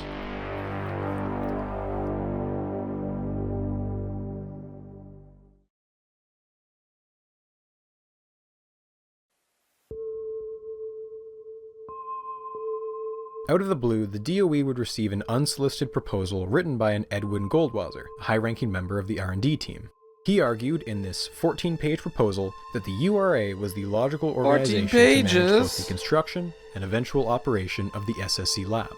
Now, the URA, for context, is the Universities Research Association, a nonprofit that consists of nearly 90 universities which operates the US's largest physics labs. Among these was Fermilab, which at the time was home to the world's largest accelerator. It seemed only natural that URA should be sole-sourced to manage the new collider. However, there was a question of ethics. Was it acceptable to award such a big contract to the first and only organization to submit a proposal? Or should the DOE wait and have a public bid to avoid accusations of corruption? And in fact, Alvin Trivelpiece actually brought up this proposal in a meeting with high-ranking DOE officials, and supposedly, one of those high-ranking officials, possibly Secretary Harrington himself, had a pen in hand, ready to sign the proposal until they asked if the matter had to be resolved right this second. Trivelpiece reluctantly said no, and the proposal was tabled. It stayed this way for months. Eventually, Trivelpiece stepped down from his role in the DOE, and the project had lost its last remaining key supporter in the White House. Months later, the URA sent in a slightly revised proposal for a second time. But Trivelpiece's interim successor, James Decker, wasn't a confirmed political appointee, and thus didn't have the clout to push the proposal up the food chain. Again, poor timing prevented the project from moving forward. It wasn't until August of 1988 that the DOE officially put out a public call for proposals to manage the SSC. But the deadline was only 3 months away, way too soon for a project of this scope. Really, the only group that could meet a deadline like that was one that had already submitted a proposal. In essence, the DOE was telling the URA that yes, you can have the job, but we don't trust a bunch of egghead scientists to do it on their own. The URA was now going to have to jump through additional bureaucratic hoops to show that they were willing to play ball with the administration. First, they wanted the URA to bring in private industrial companies to assist in the construction. And secondly, they wanted them to prepare a clear chain of command for the lab. So, the URA begrudgingly complied, submitting a report that was much more in line with the billion-dollar proposals commonly found in the military-industrial complex. The modified proposal brought on Sverdrup Corp and EG&G Inc. as equal partners. The former would handle the construction of the facilities, and the latter would be responsible for admin, electronics, and scientific instruments. The physicists at URA were unhappy with having to bring on members of the military-industrial complex, but they knew this was the only way to please the Reagan-Admin. This So ähnliche Hürden hat man auch beim Ausländeramt hier in NRW. Das kann ich mir leider gut vorstellen. proved to be a very delicate relationship further down the line, but for the time being, it would get the ball rolling. Now, as prickly as things were with the contractors, things were about to get a lot more personal with the selection of the SSC's director. This pick would determine the person who would lead the lab through its construction and likely many years afterwards. But there was an ethical dilemma here. The URA was submitting a confidential government proposal, and what that meant is that they couldn't hold a public search for a director, as that would violate governmental regulations, jeopardizing the bid. In essence, they were worried about the science equivalent of insider trading. So the URA opted to conduct the search in secret, severing their connection to the existing R&D team headed by Maury Tigner. Dozens of names were thrown around for the proposed director. Names you might recognize were Burton Richter and Samuel Ting. Maury Tigner was another top candidate, although he was unaware of this at the time. Even Alvin Trivelpiece was considered, and it's speculated that he resigned from his position at the DOE to avoid a conflict of interest. Reportedly, the two runners-up were Leon Lederman, director of Fermilab and the SSC's godfather, and Nicholas Samios, director of Brookhaven. Das ist alle haben so normale Bilder. Und dann das hier, was aussieht, als wärst du irgendwie so der Highschool-Teacher im Yearbook, der irgendwie die ganze Zeit als pädophil gebrandmarkt wird. What the fuck? But the winning candidate was Roy Schwitters. Schwitters had worked under Burton Richter and had played a key role in the November Revolution, as well as being a manager on one of Fermilab's major experiments. It had given him prior experience managing hundreds of workers, which was not Willi Tenner aus Alf. Boah, das ist. Ja, kann ich sehen tatsächlich. not something that most physicists could claim. But what really locked him in as the pick were his skills as a communicator. He was polished, statesmanlike, and in the eyes of the URA, the exact kind of person who could convince Congress that the SSC deserved funding. He was the tycoon archetype, someone who could unite small and big science towards a common goal. It's also rumored that it was an editorial that Schwitters wrote in Politics Today that convinced Secretary Harrington to back the SSC. So with the director chosen, URA finally drafted up a chain of command below Schwitters to submit to the government. Directly under Schwitters, you had Maury Tigner, serving as deputy director. Helen Edwards would serve as head of the accelerator division, and Bruce Chrisman as director of laboratory administration. And finally, spared-up executive Robert Robbins, yes, also a real name, he would be the head of conventional construction. As the deadline drew near, the original 14-page proposal had morphed into a monstrous 3-volume, 6-inch thick proposal. As one executive put it, bureaucratically, it was gorgeous. Just in time, the proposal was submitted. And, as many expected, it was the only proposal submitted. The URA had, this entire time, been the only organization with any hope of managing the project. And after a year and a half of bureaucratic hoops, the URA was finally approved to build the SSC. And yet, the day the management contract was signed, Maury Tigner resigned. It was clear he had made up his mind months ago. Before even a single shovel could break ground, a critical member of the management chain had left. It seems there had been a growing animosity between the existing R&D group and the incoming URA management team. There had been a prevalent assumption that Maury Tigner was the obvious choice for director, at least among his loyal R&D group. Maury had been partially blindsided by the selection process, as URA had carried it out in secret to avoid a conflict of interest. In the end, Maury was passed over because he was known for being guarded and impatient with non-physicists, overly blunt at times. His technical wizardry was unrivaled, yes, and he was considered the best man to build the SSC, just not to manage it. Schwitters was much more adept at wooing the Washington bigwigs who would be necessary to keep the project alive. As a consolation, Maury was named deputy director. He and Schwitters would negotiate their respective roles. However, these discussions were unproductive and emotionally fraught, with Maury never satisfied. Schwitters soon realized there was a gap between them that couldn't be bridged. It was clear he wanted total authority on lots of detailed stuff that couldn't be guaranteed. He had a very specific list of people he demanded in key roles. So if not the deputy director, then perhaps the project manager, a role many of his peers thought would be ideal for him. It was less front-facing than the deputy job, requiring far less public relations and far more technical know-how. Well, according to Tigner himself, the DOE had indicated that I would not be acceptable as project manager. Ever since that fateful phone call, the DOE labeled him a troublemaker. And so there was only one path left for Maury, going back home to Cornell. When Tigner left the project, so did many of the loyal senior staff who worked beneath him. Thus, many of those who had spent 5 years working on the R&D side were simply gone from the project. Absolut clevere Idee. Absolut clevere Idee. Vor allem, wenn man bedenkt, dass ja sein Troublemaker auch ja nur an sich im Interesse des ganzen Projekts war. Wenn er die Leute auch deswegen nicht feuern wollte, weil ja, dann haben wir Probleme, genau das Personal wieder zurückzubekommen. Und ich habe die Leute ja ursprünglich eben auch hier rangeschafft, um mit denen zusammenzuarbeiten. Aber ich liebe es, wie man sich aus diesen Gründen einfach jedes Mal sabotiert. Das ist, wenn es dir am wichtigsten ist, dass Leute dich nicht hinterfragen an der Spitze und immer loyal bleiben, komischerweise genau immer die Strukturen auch von irgendwelchen Kulten oder Faschismus, dann geht's früher oder später sowieso immer zugrunde. Those that did stay were much fewer in number and peppered throughout the project in mid-level positions that gave them much less seniority than they previously had. Mir fehlen da die was bisher geschah Abschnitte. Ich meine, man hat's ja so ein bisschen, du siehst das hier auf dieser Timeline immer so leicht. The selection of Schwitter's... Also ich nehme mal an, das Video, weil das war ja in die Präsidentschafts Jahre eingeteilt. Also nehme jetzt an, dass das jetzt nur noch diese Felder ja aufgefüllt wird und dann wir dann eben rübergehen. For Tigner, and then Tigner's eventual departure was the first sign that big physics was changing. Gone were the days of risky, pioneering big academics physics. given free rein. Now it was the age of the corporatist, conservative physicist, beholden to bureaucracy and micromanagement. This split in attitude would prove irreparable and would lead to worse clashes down the line. Maury Tigner was the first person on this chart to leave, and he won't be the last. But for now, it was time to get to work. It was time to build a collider. While the selection of the URA and Roy Schwitter's were both big news, for the country at large there was a far more interesting contest playing out. Where was the SSC going to be located? In terms of a timeline, there was a strong push to have the site selection finalized by the end of 1988. This would allow Reagan to be able to leave office in January with one last major announcement, a final accomplishment he could claim as his own after 8 years in office.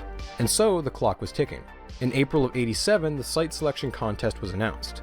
Now, as exciting as the project was to scientists, it wasn't exactly going to appeal to the average US citizen, or more importantly, the average state politician. So instead of marketing the SSC as a science machine, the feds marketed it as a job creation machine. Specifically, one that would create 2,200 temporary construction jobs, 4,500 permanent lab jobs, as well as a guaranteed source of $660 million in yearly funding. Jobs win votes. Simple as that. And with that, the grand prize had been set, and the contest had the attention of nearly every state in the nation. After 5 months had gone by and the September deadline rolled around, the Department of Energy had received 46 proposals from nearly half of the 50 states. Of these, 7 were outright rejected for not even meeting the bare minimum requirements, including one that was pitched to be in space. Since the US doesn't own outer space, it failed to meet the very first condition. For a similar reason, another site that straddled the US-Canada border was also rejected. This was the only international submission to the site contest, and honestly it had a lot going for it. It would have crossed over between upstate New York and southern Quebec, much like how CERN straddles the French and Swiss borders. This fact alone would have mitigated concerns about the SSC being an American-centric project, and potentially could have led to broader international support. And also, the location would have benefited from massive electricity savings because of the nearby, cheap Canadian hydroelectricity. Despite all this, the proposal was thrown out by Secretary Harrington because the DOE was adamant about the site being entirely within the US. Es ist einfach wieder der komplette US-Kindergarten. It wasn't so much that the site wasn't picked, but rather the outright rejection that would go on to sour relations with the Canadian government. But even more so, the rejection greatly distressed the congressional delegation from New York, and in particular, Republican Sherwood L. Boebert.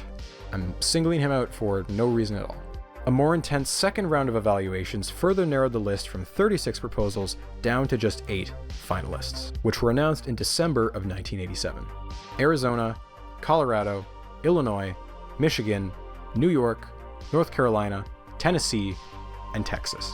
And almost overnight, there were some big changes. First, there were accusations of favoritism. This is a little far-fetched considering Reagan and Harrington's home state of California hadn't made the shortlist, almost entirely because California is far too susceptible to earthquakes. A slightly more valid concern was preferential treatment for wealthier states.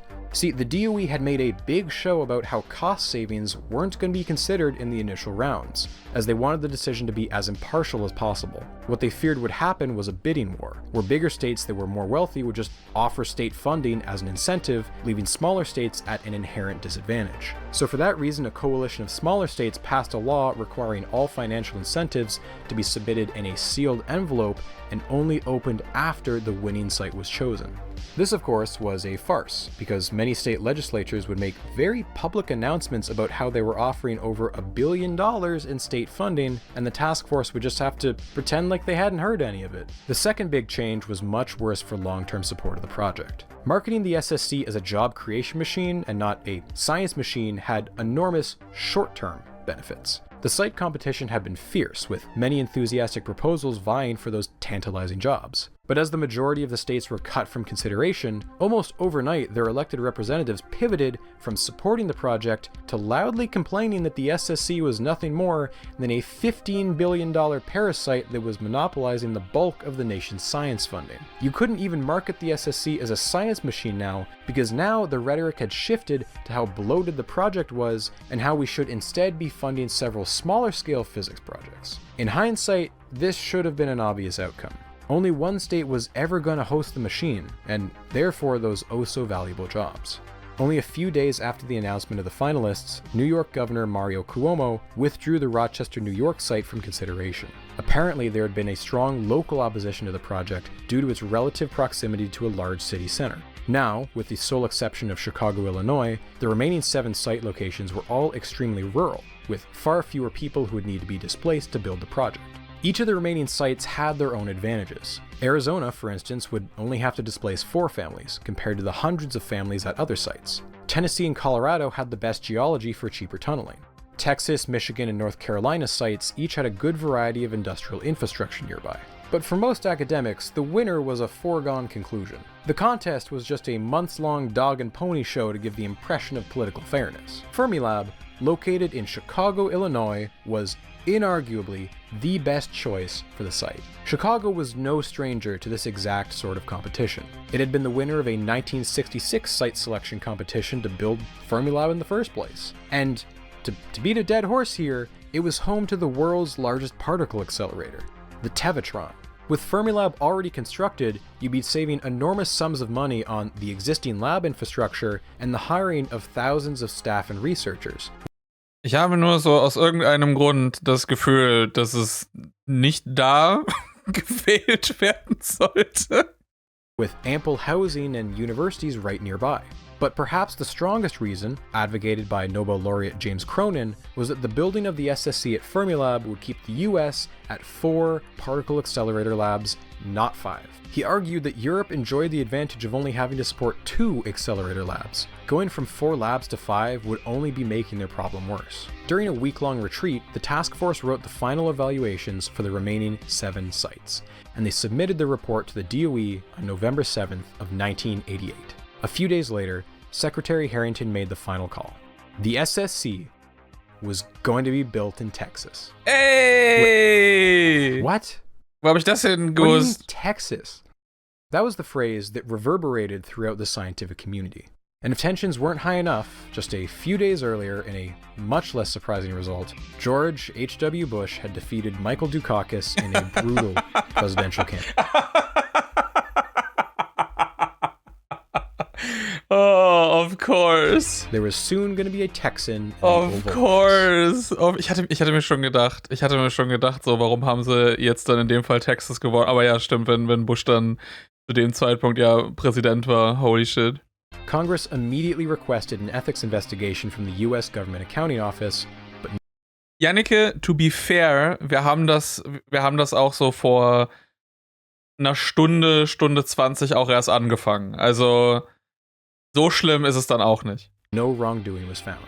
The real reason that Fermilab lost out to Texas is far less scandalous, but still just as infuriating. In evaluating the 7 finalists, there were 2 clear contenders, Fermilab and Texas. Each had been judged according to 4 categories. On geology and regional resources, both Fermilab and Texas received outstanding ratings, the highest possible. But on the environmental category, Fermilab only received a good rating, whereas Texas still received outstanding. But it was the 4th and final category where everything fell apart for Fermilab. For setting, Fermilab received a poor rating, the only finalist state to receive a rating that bad. See, out of the remaining 7 finalists, only Fermilab was situated in what could be considered a non-rural area, and there was resistance within the local communities due to concerns about displacement due to construction, noise pollution, and increased traffic. But among these concerns, you had an even louder minority. Catch Illinois was a protest group who often picketed outside Fermilab to oppose the SSC expansion. They argued absurd claims that the experiments would result in nuclear waste production despite the fact that this is not the kind of research that particle accelerators do. And also, Fermilab had been operating a particle accelerator for nearly 20 years with no negative impacts on the community. It's thought that these fears were driven partly because of the enormous nuclear weapons cleanup that was occurring at the time, as well as the Chernobyl disaster from a couple years earlier. The anti-nuclear Wahrscheinlich die gleichen Leute, die auch gegen Windräder sind. movement was at its most influential. But it wasn't just that there was local opposition. It was more so that Ketch, Illinois had specifically threatened to tie up this project in the courts for 35 years. Worried that the DOE wouldn't be able to acquire the land in time to begin construction, the Fermilab site was considered too volatile and ultimately given the rating of poor. As for the Texas site, located just south of Dallas in the town of Waxahachie, it was the only location to receive 4 outstanding ratings. Citizens Against Collider hier, dieses hier regt mich auf, nur damit das Akronym catchy ist. Serenity, now! It was an outcome that came as a complete shock to nearly everyone in the academic community.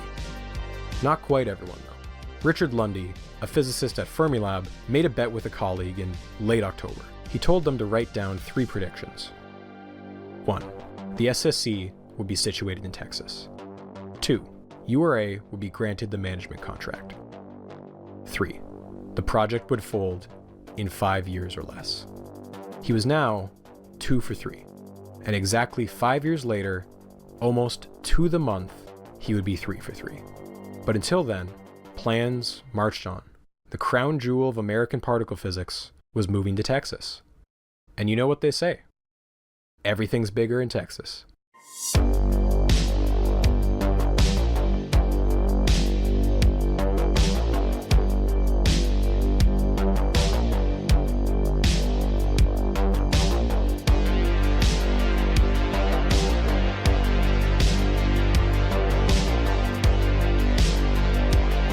Part 2? Oh, ich frage mich, wann das Video rauskommt. Act 2, Bush.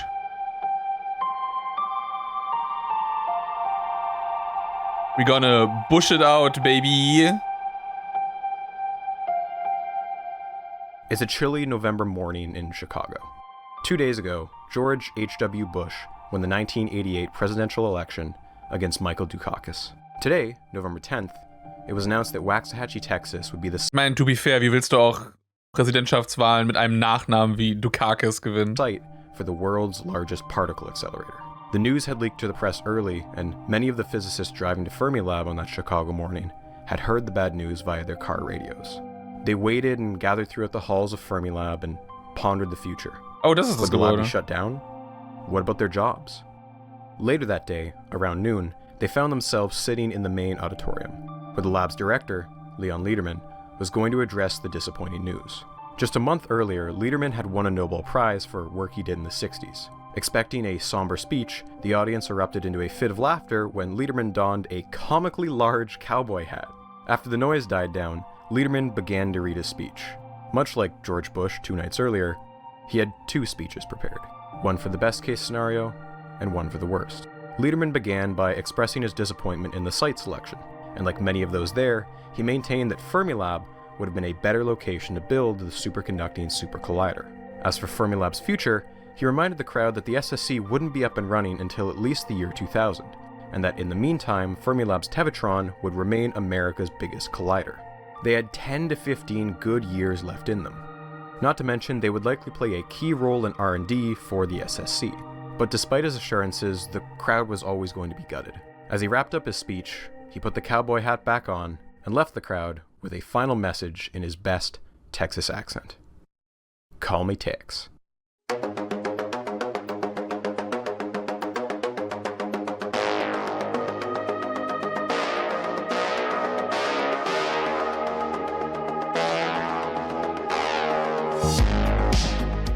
Despite the doom and gloom up in the Windy City, there was still a firm belief that the project could succeed down in the Lone Star State. Remember, Texas winning the site competition wasn't a fluke and it wasn't a matter of corruption. There was a strong, legitimate case for why Texas was one of the only locations. Darf ich an der Stelle einfach nochmal kurz den Fakt festhalten, dass dieser Kanal seine Karriere mit Reviews zu Videospielen, allen voran so Kinderlizenz-Videospielen wie SpongeBob oder Winnie the Pooh begonnen hat. Ich will das einfach nur noch, damit wir das im Kontext noch mal behalten. Das ist fucking insane. That could pull off this giga project. Alter, was the ein site in Glow-Up. Waxahachie was just a short drive from the Dallas-Fort Worth metropolitan area, by one metric the 4th largest in the country, and it was home to the second. Ich liebe einfach nur diese Farbwahl, weil das dadurch aussieht, dass es so ein bisschen Chinese-coded Texas. Außerdem, that's a penis. Busiest international airport in the country. But most importantly, Texas was big and Texas was rich. At this time, in both population and gross state product, Texas was third and was likely to overtake New York within the next decade, leaving only California in a league of its own. And for a multi-billion-dollar project like the SSC, you needed a wealthy state willing to hand over some cash. And that's exactly what Texas lawmakers did. During the site competition, state lawmakers promised over $1 billion in funding. But at the same time, you could make a lot of the same case for Chicago, Illinois, also one of America's largest cities. Texas had one big advantage though. The Fermilab site in Chicago had lost out because of a local and vocal protest movement. Dann freue ich mich ja schon, wenn Björn bald stundenlange Dokus über deutsche Bürokratieprojekte macht. Ja, freut euch schon mal darauf, wenn in 4 Jahren mein Riesen-Report-Video zum BER erscheint. Texans, on the other hand, were excited for the Super Collider. They wanted it built here.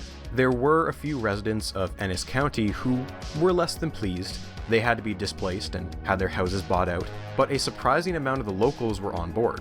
Mayor Jordan of Waxahachie said this is the biggest thing, literally and figuratively, that's ever happened to us. 5 local counties even agreed to raise vehicle license taxes to help pay for the new road construction. And at the state level, support was just as strong. Texas was the only state that had held a statewide competition before selecting Waxahachie as their submission, a process that generated significant enthusiasm for the project. In fact, statewide support for the SSC was so strong that in a public referendum, voters agreed to provide an additional $1 billion or so in state funding. Very few states could match that amount of dough. But Texas was willing to go a step further and front-load their investment during the first 2 years of construction if it meant it could get the ball rolling faster. Texas as a whole is sometimes unfairly viewed as a redneck, unintellectual backwater, when in reality, Texas's cities are major hotspots for semiconductor tech, aerospace, and, of course, defense contracting. In recent memory, the state had acquired a major new Navy base and a mammoth semiconductor research lab called Sematech in order to keep up with Japan's rising dominance in chip manufacturing. You'll also find NASA's mission control at the Lyndon B. Johnson Space Center. It puts the Houston in Houston, we have a problem. All of this is to say that Texas had clout when it came to projects of this scale. And a large part of that is due to Texas's presence in Washington. Take it from Joe Barton, congressman for the Ennis district where the SSC was going to be built. We've got 27 congressmen, 2 senators, and a president. If any state can do it, Texas can do it. You could make a strong case that Texas was the single most influential state in all of Congress, and it wasn't just a sheer numbers game, although that certainly helped. True power in Congress doesn't just come from votes. One yay in a sea of nays isn't going to matter much. At least in this time period, Texas was one of the few states that could be counted on for bipartisan cooperation. In fact, it was the only state that held bi-weekly luncheons attended by members of both parties. Additionally, Texas Democrat Jim Wright was Speaker of the House. The Speaker has the power to make committee assignments and controls what bills get sent to what committees. Other Texans of note were Martin Frost on the House Budget Committee, Jim Chapman, who chaired the House Appropriations Committee, and Ralph Hall, who chaired the House's Science, Space, and Technology Committee. In the House, Texas had a stacked deck, and they weren't so bad in the Senate either. Republican Phil Gramm served on the Senate Budget Committee, and for the Democrats, you had Lloyd Benson. I served with Jack Kennedy. I knew Jack Kennedy. Jack Kennedy was a friend of mine. Senator, you're no Jack Kennedy. He had recently lost the election where he ran as VP, but he was still the chair of the powerful Senate Finance Committee. Any budgetary bills need to make it through there before they can be voted on. So, if he wanted to, say, I don't know, indefinitely prevent a bill from being voted on, he could do that. Not only that, if any testimonies were held, the committee chair gets to lead and dictate the questioning of witnesses. True Washington influence comes from committees. And finally, you had George Herbert Walker Bush in the White House. But then we come to priorities. The Super Collider is big priority, a big part of our investment in America's future. And when you talk basic research, this is the Louvre, the pyramids, and Niagara Falls all rolled into one.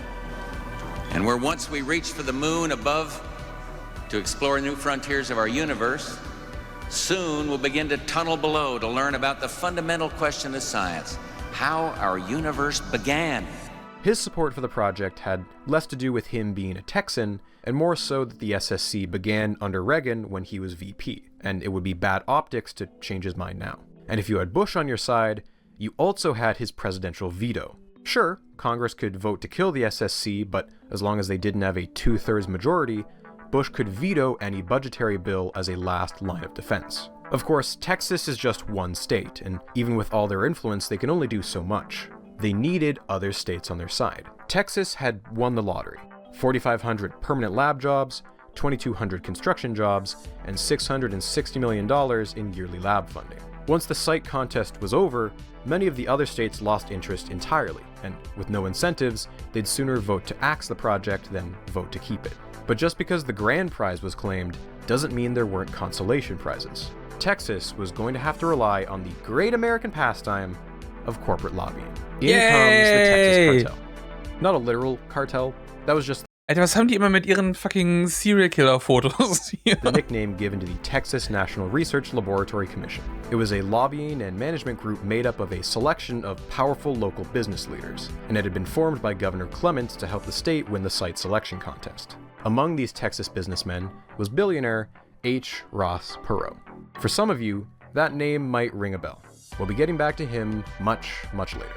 The cartel was quickly joined by other lobbying groups. You had ISAC, Americans for the Super Collider, and the National Superconducting Collider Coalition. All funded by Texas, yes, but operated as if they were national organizations. Why? Because their job was to convince the other 49 states who weren't getting to host a massive public works project. The main mission of the lobbying groups was to contact companies in as many states as possible and generate interest in contracts for the construction. It's estimated that nearly 8,000 contracts were committed, totaling somewhere around $200 million. By one estimation, 47 of the 50 states had been awarded at least one contract. This was a tried and true political tactic commonly employed by the military-industrial complex, perhaps better known as pork barrel politics. Make sure every state has a piece of the pie, no matter how small, and it makes it hard for politicians to justify defense spending cuts. You can't slash the defense budget. If you do, steel plants in Ohio, Indiana, Michigan, Pennsylvania, all of them will have to shut down. Do you really want your vote to be responsible for thousands of layoffs? Of course, by sheer coincidence, many of the most lucrative contracts were awarded to states who had senators and congressmen who just so happened to have seats on appropriations committees, budget committees, science committees, etc. Hey, aren't you Was für ein Zufall! the senator from Louisiana? Say, would you and your constituents be interested in a magnet plant? See, we need a lot of magnets, and Alter, das ist ein fucking Joker-Grinsen. you want jobs for your people to make some magnets. I feel like this would be a mutually beneficial I'm the arrangement. Johnson, baby! After months of the cartel greasing just the right wheels in Congress, the House and Senate agreed to allocate nearly $500 million towards construction. This budget wasn't without any speed bumps, though. A group of 3 congressmen had proposed an amendment asking to delete construction funds and allocate less than half of that for more R&D to give more time to find international partners for the project. The House voted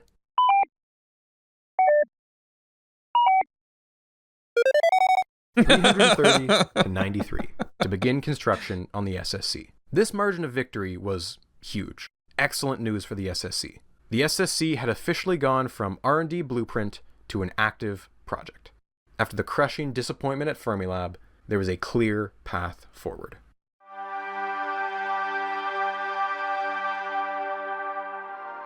It didn't take long for things to go off the rails.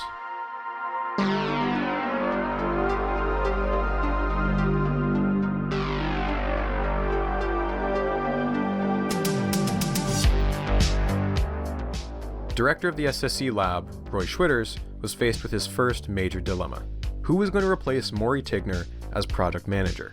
Maury's technical knowledge of the project had been unrivaled, and the loyalty of his staff was fierce. Losing him also meant losing many of his loyal employees, resulting in a knowledge gap during the transition from California to Texas. But that wasn't the only thing not to make the transition. One of the key elements missing from the project management was a cost and control system. These days, it's practically a given that any major project in both the private and public sectors will employ a robust tracking software to keep tabs on timelines and budgets. But in the late 80s, with computer use still becoming mainstream, physicists weren't widely using them yet. On the contrary, many physicists actively resisted using such a system, as they viewed it as another layer of bureaucracy and micromanagement that was keeping them from their actual work. In hindsight, not implementing a tracking software was a disaster waiting to happen. Not to mention the contract signed with the Department of Energy legally required one to be implemented. They just didn't do it. But my freedom! Ich kann mich doch nicht von irgendwelchen Sesselpupsern hier rumschubsen lassen. Wir brauchen die Freiheit, das zu tun, was wir machen. Back in the R&D days under Maury Tigner, there had been a successful system being used, but with no one to bring it over, it evaporated into thin air. Roy Schwitters needed a strong second in command, someone who could handle the day-to-day stuff while Schwitters focused on working with Washington. While searching for a permanent replacement, Doug Pewitt stepped into the role and made attempts to implement this system, but faced firm pushback from physicists who hated the system because they viewed it as micromanaging. Even senior managers like Helen Edwards kept making excuses to avoid using it. But this was a multi-billion-dollar project and would very much come back to bite them later. Eventually, Schwitters found. Ich meine aber, das ist ja immer noch so. Also versuch mal, irgendwelche Leute in STEM-Fields zu irgendwas zu bringen, was sie in der normalen, also im normalen Umfang ihrer Arbeit nicht machen wollen. Good fucking luck. Found his ideal candidate and set his sight on Richard Briggs, who had led an accelerator program at Lawrence Livermore Labs. Now, Briggs was a competent guy, but bureaucrats in the DOE, specifically Robert Hunter, saw things differently. Hunter thought that Briggs lacked the ability to manage such a large-scale project, and blocked his appointment to the deputy director position. This kneecapped his authority, making it hard for Briggs to get anything done. But to a certain extent, Hunter had valid concerns. The price tag for the SSC sat at around $15 billion, nearly 25 times more expensive than Fermilab's Tevatron. Hunter was insistent that the management team needed someone who had experience managing billion-dollar projects, possibly someone from a military-industrial firm. For all these reasons, Hunter made it his mission to wrestle away control from the physicists, and make sure that the DOE and the government as a whole had final say on many aspects of the project. The physicists eventually got fed up with this and elevated their concerns all the way up the food chain to the Secretary of Energy, where they argued that their signed contract granted them the autonomy to manage the project themselves. Lucky for them, the new secretary agreed, and Robert Hunter was pressured to resign in order to relieve some of the tension. This meant that Richard Briggs could finally be confirmed as deputy director/project manager. But Robert Hunter would later be vindicated. As the months wore on, it became clear that Briggs was less suited to being project manager than some had hoped, and Schwitters decided to let him focus solely on being deputy director and bring back Doug Pewitt to be acting project manager. If you're keeping track here, this is Doug Pewitt's second time being acting project manager. And again, Doug Pewitt would try for a second time to implement a cost management system, but reluctance from the physicists prevented it from catching on a second time. To make matters worse, the two private companies that had been brought on because of their experience with military contracts were turning out to be disasters, unmitigated disasters. In a memo from one of the SSC board members, EG&G and Sverdrup were flooding the place with people, most of them incompetent or poorly suited to the tasks they were being assigned. Sverdrup was supposed to be handling construction, but according to some of the physicists, they'd been sending their third-rate employees to Texas, who would otherwise have been laid off. In fact, Sverdrup seems to have outright lied about their company's qualifications. They had been brought on to dig the tunnels for the project because they had worked on the Baltimore Harbor Tunnel. Except, it seemed like they had zero experience digging tunnels. I don't know how that happens. The company as a whole was so incompetent that their executive, Robert Bobbins, who had been named Director of Conventional Construction, was forced to resign within months. His replacement, Lou Smith, was also forced to step down soon after. the SSC management opted to outright terminate the contract of Sverdrup, leaving a handful of physicists to have to step in and manage the construction themselves until they could find a new company to take over. The other company, EG&G, was in charge of general administration. Alter, stell dir mal vor, du nennst deine Firma Egg. And technical support. They weren't nearly as incompetent as Sverdrup, but due to scheduling delays, their employees had very little to do except twiddle their thumbs and collect a paycheck. It's said that EG&G also tried to implement a cost and control system, but this attempt also failed. Worst of all, though, the long delays led to yet another departure from the management team. Bruce Chrisman had been assigned to handle administration, but he had opted to return home to Fermilab, leaving many unfinished tasks in limbo. For those keeping score at home, it is May 1989, and all but 2 of the original managers have either resigned or been forced off the project. That left Roy Schwitters as director and Helen Edwards as head of accelerators. Now fortunately, Helen was an ideal pick for her role. She had been one of the lead designers of Fermilab's Tevatron, but she had the unenviable task of adapting the design plan first drafted by Maury Tigner before he left the project. Tigner's plan had been purposefully generic, as the Texas site hadn't yet been chosen, and it was Edwards' job to adapt it to Texas. But during this process, she had come to the realization that a lot of changes were going to have to be made. Tigner had chosen a risky design. He wanted magnets with an aperture size of 4 centimeters. This is risky because magnets have a sweet spot of sorts, kind of like a tennis racket. The bigger the racket, the bigger the sweet spot for hitting the ball. The magnetic field is the most uniform in the direct center and quickly deforms near the edges. A larger magnet aperture of 5 centimeters would fix this, so it'd have a larger sweet spot. But it would be more expensive to manufacture because it's bigger. And also the diameter of the total collider would have to be extended by a few kilometers. She simply viewed the 4 centimeter magnets as too risky. If Tigner was still with the project, maybe he could have pulled it off.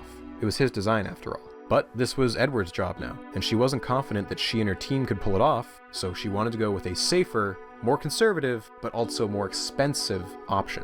Ultimately, Roy Schwitters listened to Helen Edwards, and he was on board with the magnet change. So now it was up to him to convince the bigwigs in the Department of Energy that they needed, $4 billion more. Just a wee bit, just a little bit. But since Reagan left office, Bush had appointed an entirely new team of bureaucrats to head up the department.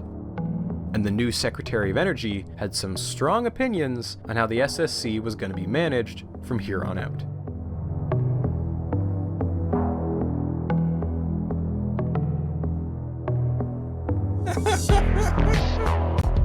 Fehlt ja noch ein bisschen. On November 9th of 1989, muss ja noch mal ein bisschen dazukommen two very irgendwann. important things happened. Number 1, the Berlin Wall came down. Number 2, Roy Schwitters visited Washington to deliver some very bad news to the new Secretary of Energy, a man who wasn't exactly in the mood for bad news because of the first thing. A couple years earlier, both the US and USSR had agreed to scale back their nuclear arsenals, but the fall of the Berlin Wall marked a clear turning point in the Cold War. It was basically over. And now the American public had to reckon with the consequences of the insane nuclear buildup of the past decade. Turns out when you test thousands of nuclear warheads, you generate tons of nuclear waste. The 80s had given rise to a vocal anti-nuclear weapons movement, and thanks to the Chernobyl disaster, it had gradually morphed into an anti-nuclear anything movement. Und das noch neben der ganzen Bleivergiftung in den USA. As well. Remember, part of the reason Fermilab lost out on the Super Collider was the vocal anti-nuclear movement. Now, of course, the Super Collider has nothing to do with nuclear waste, but because it was the same department, its budget and public perception were also going to suffer. There was immense pressure for the DOE to clean up the mess they had made, a process that would end up costing billions of dollars. A 1996 estimate pegged the total cleanup cost at $646 billion. To put it in perspective, a single year's worth of nuclear weapons cleanup was going to cost more than the entire estimated cost of the collider. To tackle this crisis, President Bush needed to appoint a new Secretary of Energy to spearhead the cleanup effort. Hence, Admiral James D. Watkins. Yeah, remember him? Chair of the AIDS Commission? And you thought I was just soapboxing.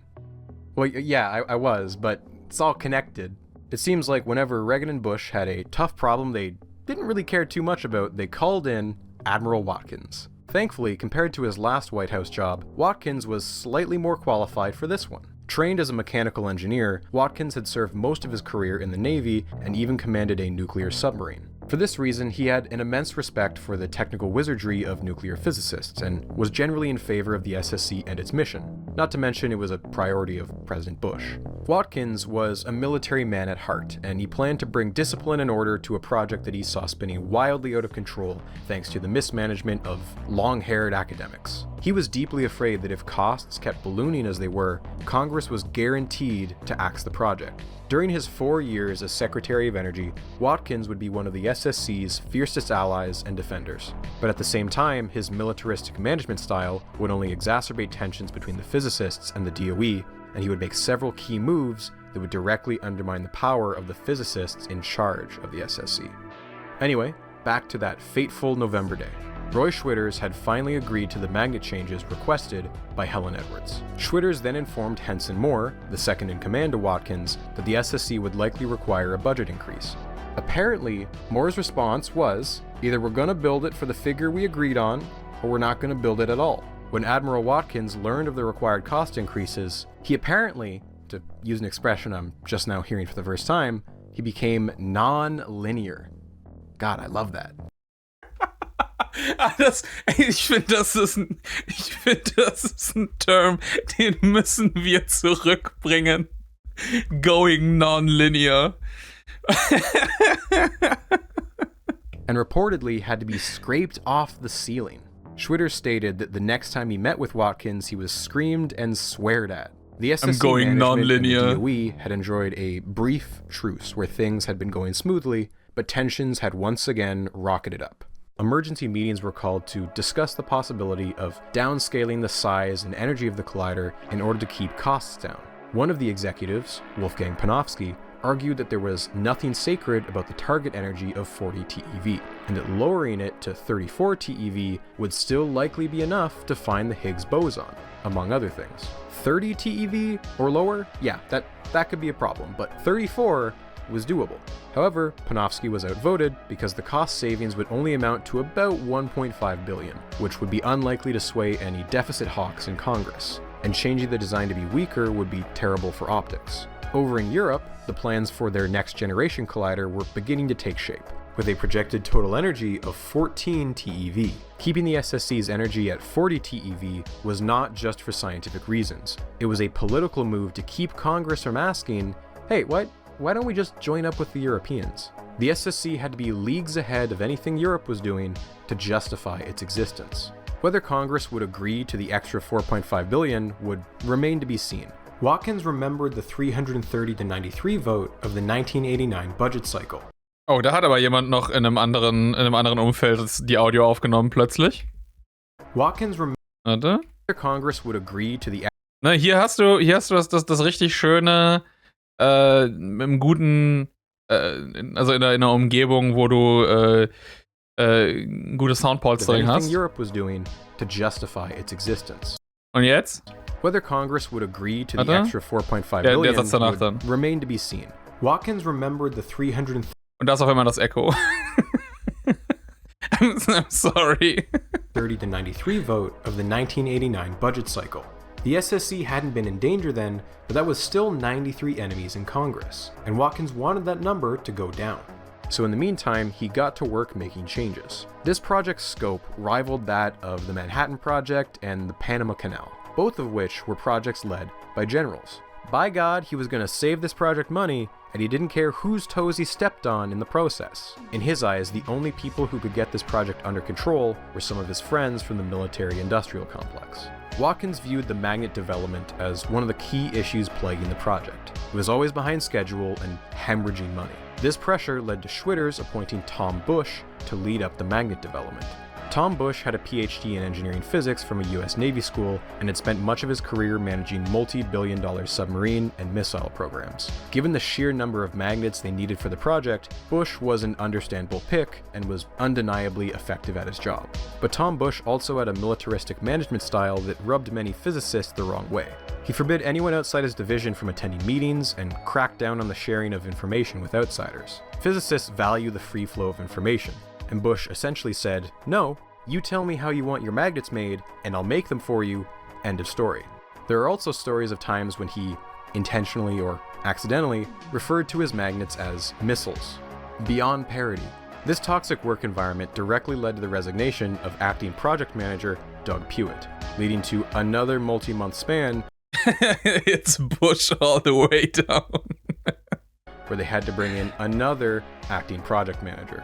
Roy Schwitters needed a permanent project manager, stat, and so he settled on Paul Reardon, who not only had extensive management experience, but he had also helped to build the Tevatron at Fermilab. Most physicists agreed he'd be a great choice. The Admiral had other ideas though. He suggested an old pal of his, Edward Siskin, an engineer who had served in the nuclear navy. Soon, a compromise emerged. The physicists would get their pick with Reardon serving as project manager, but the Admiral would also get his way, with his boy Siskin slotting into the newly created role of general manager. On paper, this meant a reporting structure of Reardon under Siskin and Siskin under Schwitters. On the one hand, Siskin's appointment would bring in much-needed management to the project. On the other hand, many physicists suspected that this was a covert attempt to add in additional layers of bureaucracy to wrestle away control from Schwitters by bypassing him entirely. Watkins may have respected physicists for their technical knowledge, but that didn't mean he trusted them with a billion-dollar project. In early 1990, Congress passed a bill that granted Watkins further control of the project, and created the Office of the SSC, a management group entirely within the DOE. Watkins then dipped into his Navy contacts yet again and recruited Joseph Cipriano to be project manager of this new office. Watkins told him that he calculated a 50% chance that the project would be killed if costs didn't come down. Cipriano's mission was to clamp down on those costs, and Watkins basically gave him equal power to Director Schwitters. In particular, Cipriano completely took over the contracts for tunneling and construction, which enraged Schwitters and his management team. So with just a few rapid appointments of his friends, Admiral Watkins had erected a parallel management structure, all of whom could report directly to him. He had found a way to entirely bypass the physicists, and there was almost nothing they could do to stop him. Besides these three critical appointments, there was an emerging culture clash between the physicists and engineers from the military-industrial complex. As a rule of thumb, physicists like having the choice to swap out components or materials at the very last minute to maximize performance. But engineers are used to following strict timelines, locking in parts very early on to guarantee low cost and low risk. And thanks to the Admiral's appointees, they made sure that when it came down to it, the engineers would get the final say. Jamming a bunch of physicists and engineers onto the same project without a pre-existing working relationship was always going to lead to some friction. But I don't think anyone expected it to be this much friction. At the risk of beating a dead horse here, if the project had instead gone to Fermilab, there would already have been an established staff of physicists and engineers who worked well together, and you wouldn't have the same friction. But again, if ifs and buts were candy and nuts, we'd all have a Merry Christmas. As the military contractors gradually took hold of more and more of the project, many experienced physicists felt they were being micromanaged. Think back to the three main pillars of the project. You had the tunnel, the magnets, and the detector. The tunnels and magnets were now firmly in the grasp of the military-industrial complex, and the physicists were clinging to the detector as the last bit of agency they had on the project. This meant two things. Many senior physicists were fed up and were opting to leave the SSC, but this also meant that many of the new hires coming to Texas were young and inexperienced physicists with nothing to lose, which only further contributed to the project's disorganization. Again, there was a push by Watkins' bureaucratic appointees to get a cost control system running, but it was violently resisted by the physicists. Helen Edwards in particular was known to write cost estimates on notes on her wall, which she'd update by hand without telling anyone else. Eventually, tensions between the physicists and DOE bureaucrats exploded again, resulting in another dramatic resignation. Somewhere along the line, when the DOE had approved the increase in the magnet size, there had been a disastrous oversight. Wir müssen das Butthole noch einen Zentimeter im Durchmesser größer machen. Das ist halt leider wirklich das, was ich die ganze Zeit vor Augen habe. The magnets alternated between two types, dipoles and quadrupoles. The design documents had been updated so that the dipoles had been increased in size from 4 to 5 centimeters, but the quadrupoles had remained at 4 centimeters. They had spent months prototyping the wrong dimensions. It was, without a doubt, the worst design mistake made during the entire project. The only way that would work would be to feed a custom manufactured beam pipe that varied in thickness, something that would be prohibitively expensive. Helen Edwards estimated that updating the quadrupole dimensions would cost nearly $100 million, but her suggestions were completely shut down by Siskin and Cipriano. Schwitters couldn't overrule them, and that was the final straw. Edwards packed up her gear and returned home to Fermilab. It is April 1991. Whoops. It's barely been 2 years, and every single original manager, except for Schwitters, has either resigned or been forced off the project. It was hard to argue that Admiral Watkins wasn't effective. He had slowly reined in a project that was quickly spiraling, but the collateral damage of a toxic work culture might have doomed the project in unforeseen ways.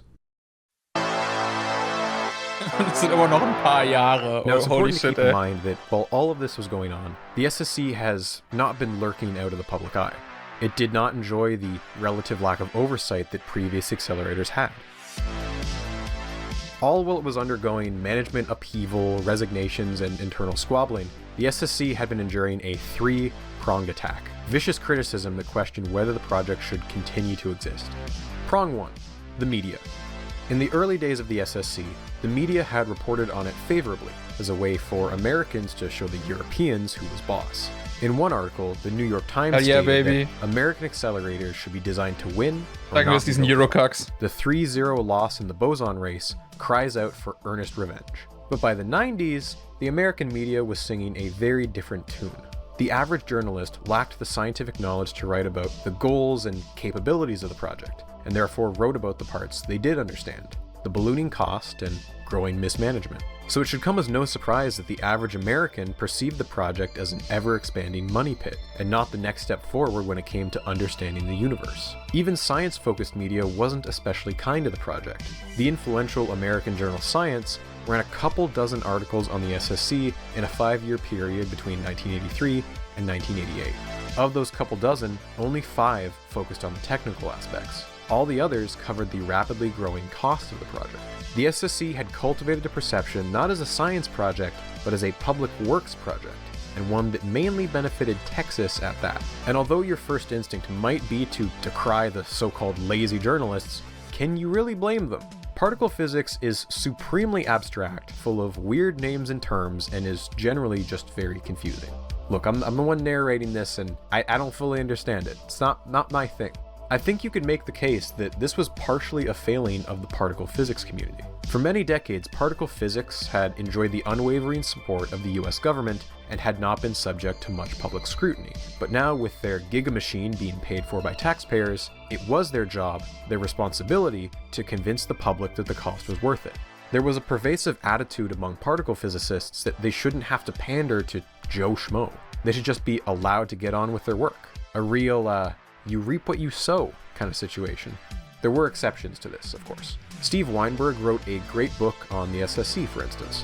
I don't think it's true that elementary particle physicists have claimed that their branch of science is more important than other branches of science. And I'm reaching an age at which I'm beginning to think that research on the prostate is more important than anything else.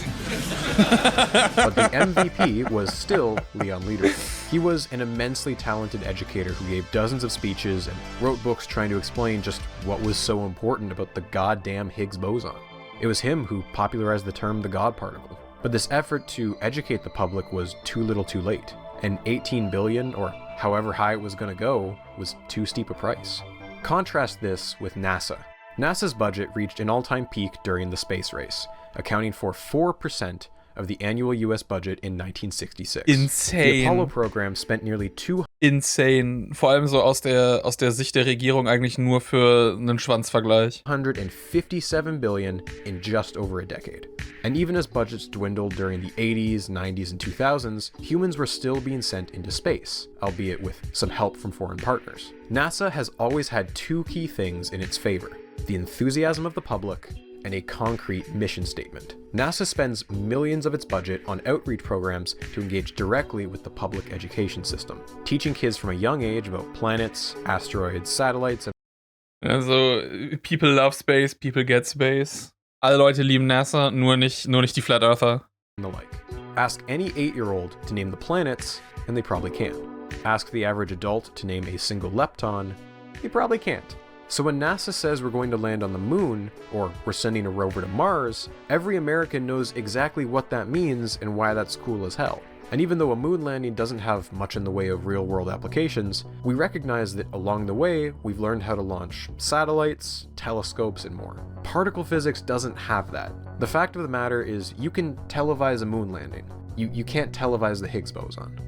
And that leads us to prong 2, other scientists. Simply put, there was an ongoing civil war between big science and small science. Big science meant billion-dollar gigaprojects like the SSC, the space station, and sequencing the human genome. Big ideas that were meant to showcase American competitiveness, but with no clear short-term payoffs. Small science, on the other hand, was everything else. The niche, unexciting research that is, nonetheless, the backbone of innovation and progress. Unfortunately, small science was often critically underfunded or not funded at all, and thus an army of academic critics rallied their forces and got to work attacking the SSC. Mr. President, how about experts in the private sector? What is their view of the SSC program? And here is how they ranked them. Number 1 was the Human Genome Project. Number 2 was the National Aerospace Plane. Number 3 was the space station. Number 4 was the Strategic Defense Initiative. And number 5, the Superconducting Supercollider. In other words, Mr. President, America's corporate scientists rated the SSC dead last in terms of its benefits for our national competitiveness. And these critics weren't no-names either. Many of these people represented the condensed matter community. Nobel Prize winner Philip Anderson led the charge on this. The 1980s were a major period of change for superconductivity, and it seemed like every month a new material was found that supported superconductivity at warmer and warmer temperatures. The argument was that high-temp superconducting magnets would be much stronger and could... Leute, wir haben Halfway Point haben wir schon erreicht, aber es ist noch sehr viel Loch übrig. Operate without the need for helium coolers, which in the long run could reduce the ring diameter by a factor of 5, potentially saving billions of dollars. They were basically demanding that the SSC project be put on hold for a few years to study the new materials. Two separate academic panels investigated the topic, but ultimately found that it could delay things by anywhere from 4 to 8 years. A delay this long could ultimately kill the project, and thus it was decided to move forward with the current magnets. In retrospect, I should note that to this day, no such breakthrough in room temperature superconductors has occurred. And just a few years later, Philip Anderson had gone from wanting to delay the project to calling for its outright cancellation. He was joined by a few other big names. Big science has gone berserk. The American Physical Society, an influential organization within the field, was forced to edit its official position on the SSC, otherwise the condensed matter community was threatening to leave. And thus the APS made the delicate change from "we endorse the SSC" to "we endorse the SSC if it gets finished on time without hurting the funding of other subfields." As part of its marketing campaign, SSC proponents had made a big deal about the many potential spin-off technologies that could arise from any discoveries. They touted concepts such as better MRI tech or high-speed maglev trains. This was widely seen as a slimy tactic, as particle physics was at best tangentially related to these offshoots. Doctors who today announced that protons from the giant atom smasher will be used in medical treatment. The time of the gentleman has expired. My friends, this site will use the protons from the super collider to cure cancer. This is the future of America. This is the project we ought to support. Vote down this amendment. Gentleman's time has expired several times. Everyone agreed that the SSC would be excellent for physics, but its critics didn't think it should come at the expense of every other field. And can you blame them? The SSC was getting more money each year than dozens of other labs combined. A lot of these attacks were being done in public through newspaper editorials and interviews. But the most dangerous part was that they were also testifying in front of Congress. And Congress was listening. Gradually, these big science detractors were gaining allies within both the Republican and Democratic parties. Remember how I made a big deal about just how influential Texas was? Well, Texas had made a few enemies. Texas faced criticism from other smaller states, generally from the Northeast and Midwest, for what they perceived as favoritism towards a wealthy and privileged state. During the military buildup under Reagan, many states in the so-called Sun Belt benefited, as they were a hotspot for defense contracting companies. The Rust Belt, on the other hand, stagnated as their economies depended heavily on manufacturing jobs that were being undercut by countries such as Japan. So what better punching bag than Texas? After all, Texas was already home to several major national projects, and it wasn't uncommon to hear these bloated projects referred to as Texas pork. And this coalition of smaller states was led by a rival that was nearly just as influential as Texas, Illinois. Just a reminder, Illinois was home to Fermilab, which had just narrowly lost out on the bid to build the SSC. Following the announcement of Texas winning, tensions had flared up, but a truce had emerged. The SSC wasn't going to be operational for much of the 90s, which meant that in the meantime, Fermilab still had America's best accelerator, and it needed to stay competitive during this time. The conditions of the truce were simple. If Texas's members of Congress voted to support Fermilab projects, Illinois' members of Congress would vote to keep funding the SSC. And this truce had managed to hold for 2 years. But as Congress entered the budget cycle for 1991, they hit a speed bump. Fermilab needed an upgrade if it wanted to stay relevant, so work had begun on a project to boost the energy of the Tevatron's main injector, an upgrade that would cost $81 million. A comparatively humble number next to the $1 billion requested for the SSC that year. In the House, one of the SSC's allies, Congressman Bevel, called a closed-door meeting of his Appropriations Committee. Whatever emerged from that committee would be the likely budget for the year. The SSC team waited with bated breath. A day later, the news came. It was not good. The SSC had its budget slashed, $200 million less than requested by President Bush. But while Texas at least had some hope to cling on to, Illinois was gut-punched. All funding for the main injector upgrade had been zeroed out of the budget. None. Lol. In retaliation, an Illinois congressman proposed taking the $80 million from the SSC and directing it to the main injector, but that amendment was defeated. Too late though, the damage was done. Texas and Illinois were at each other's throats. The uneasy truce had crumbled. Illinois was looking out for their own interests now. Do you remember that old 330 to 93 vote? Well, that had been the first real battle in Congress over the SSC. It wasn't much of a contest back then. The SSC was heavily favored to win that vote. But that resistance had been orchestrated by a ragtag bipartisan alliance full of some of the fiercest deficit hawks in the entirety of Congress. And they had slowly been gathering allies. 3 of the major players were Rust Belt Democrats: Michigan's Howard Wolpe, Ohio's Dennis Eckhart, and Wisconsin's Dan Obey. All high-ranking members of their respective state delegations who had seen their hometowns suffer economically for the past decade. The most recent addition to the team was Kansas Democrat Jim Slattery. Mr. Speaker, when we talk about this question today on the Super Collider, those of us who are opposing the Super Collider aren't doing so because we're against scientific research. And let me point out that the chairman of the Science, Space, and Technology Committee in 1992 also said, and I quote, "To fund this project would require massive reductions in other critical science programs, including other high-energy physics programs." Keep that in mind, my friends. But none of them were comparable to the absolute terror that was New York Republican Sherwood L. Boehlert. Say what you will about his politics, but I've watched more than enough C-SPAN to tell you that he is a phenomenal public speaker and a brutally efficient interrogator. And if you happen to be sitting across from him during a committee questioning, you better pray for your life. We are hearing, as we have just heard, some claims made for this project.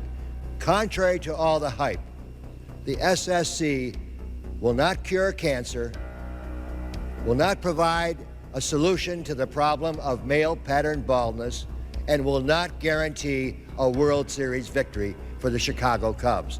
Let's have that understanding right here and right now. Und das Wichtigste von allen ist natürlich das Dritte. Secondly, a very important observation. You will notice that the proponents of the SSC are from Texas, Texas, Texas, Texas, and Louisiana, and maybe someone from California. But you'll notice that the opponents are from Kansas, the heartland of America, from Ohio in the Midwest industrial belt, from New York, from all across the country. Boehlert has been in the background for some time now. He first entered the story during the site selection contest. When the international New York and Quebec site was rejected, it began to worry him that project management wasn't concerned about controlling their budget. Admiral Watkins had promised Congress that 30% of the funding for the SSC would be non-federal, almost $3 billion. And prior to him, Secretary Harrington had made a similar promise just a few years earlier. But given the lack of international partners and repeated cost overruns, Boehlert didn't exactly trust the lofty promises of a few bureaucrats, and so he called their bluff. He introduced a bill stating that 25% of the SSC's funding would have to come from foreign sources, and it passed the House without much trouble. Only issue is, it never got through the Senate. The SSC had a powerful ally in one senator in particular, Bennett Johnson of Louisiana. Johnson was powerful even by the standards of the Senate. He was the chair of not one, but two committees: Energy and National Resources, and the Appropriations Subcommittee on Energy and Water Development. Johnson simply refused to let the bill pass through his committees. In his eyes, he thought the US should fund the project on its own, foreign partners be damned. I'm sure it also helped that General Dynamics had been chosen to build a magnet plant in his home state, and thus the bill never came to a Senate vote, therefore never making it a law. But in the eyes of the House, this didn't really matter. They voted on it, and it passed, making it the will of the House. So if the SSC management went and ignored it, the SSC would be punished. Soon after the kerfuffle between Texas and Illinois over Fermilab's upgrade, Bullard and Slattery introduced an amendment to cut all funding for the SSC and leave the $80 million or so for the main injector upgrade. Bullard argued that the SSC was supposed to be funded entirely by new money, not siphon away funding from the rest of science. The amendment to kill the SSC came to a vote, and the totals were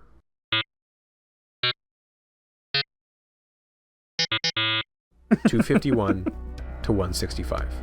That's good. Ich mag die Darstellung, die ist wirklich super. The SSC is still safe. Slattery's amendment was always going to be a long shot, but the margins were shrinking at an uncomfortable rate. 2 years earlier, in 1989, the equivalent vote had passed, 330 to 93. Somewhere in those 2 years, the SSC had lost 80 supporters. And if you look at a map of where the votes came from, it's easy to see. Green shows states where they were in favor of the SSC, gray is neutral, and red is against. The Sun Belt and the Rust Belt were at war, and their generals were Texas and Illinois. Now that was just the House, and the budget still had to make it through the Senate. The SSC's budget slid into the Senate at a meager $885 million. Luckily, they still had their powerful ally in Senator Bennett Johnson, and thanks to him, the bill emerged from committee with an additional $150 million locked back on. The SSC budget survived the Senate vote, 62 to 37. But still, it was hard not to worry about future votes. As a side note, whenever the House and Senate disagree on an exact budget number, a hybrid committee consisting of both House and Senate members ends up getting formed, and they hash out the final number. In this case, the disagreement was small, and thus a compromise figure just shy of $1 billion was reached. This would be the last time such an easy compromise would be made. From this point on, the House and the Senate would only become further at odds. Das nächste Mal wird mit Waffen geschossen. Anyway, the Soviet Union collapsed.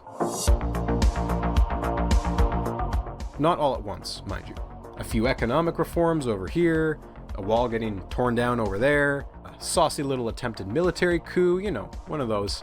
And wham bam, thank you ma'am, now you've got yourself 15 new independent nations, an economically drowning Russia, and a big hole where there used to be a big bad villain, TM. In the blink of an eye, the US government had lost its major justification for why it was spending so much money on its military, and by extension, overly ambitious Cold War-era science projects like the SSC. With the Soviets gone, who were we trying to beat? Not to mention, America was deep into another recession. Due to deregulation that began under Carter and continued under Reagan, a real estate bubble backed up by fraud led to over 1,000 savings and loans companies folding. Funnily enough, Texas was home to nearly half of this. At the time, Zeit ist ein Kreis, Leute. It was the largest economic crash since the Great Depression. This was only worsened by losing trade wars with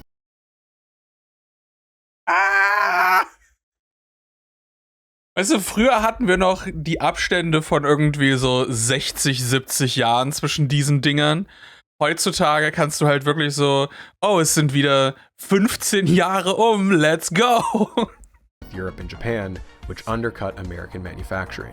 Finally, the country was still stuck with the tedious cleanup of nuclear waste generated from a decade of Reagan and Bush's defense policies, a process that was soaking up a large portion of the DOE budget. For the first time since the end of the Vietnam War, Bush was finally scaling back the defense budget to a sizable degree.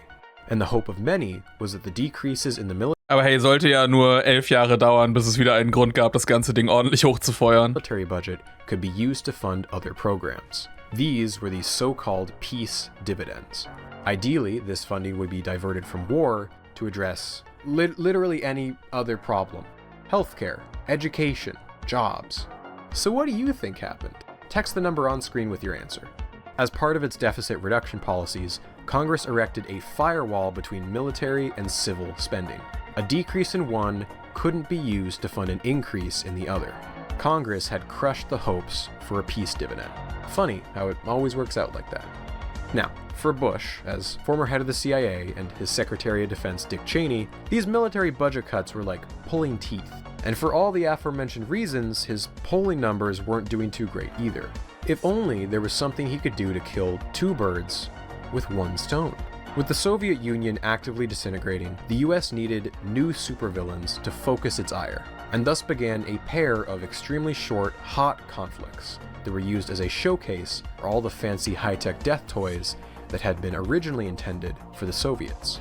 What started off as Desert Shield inevitably morphed into Desert Storm.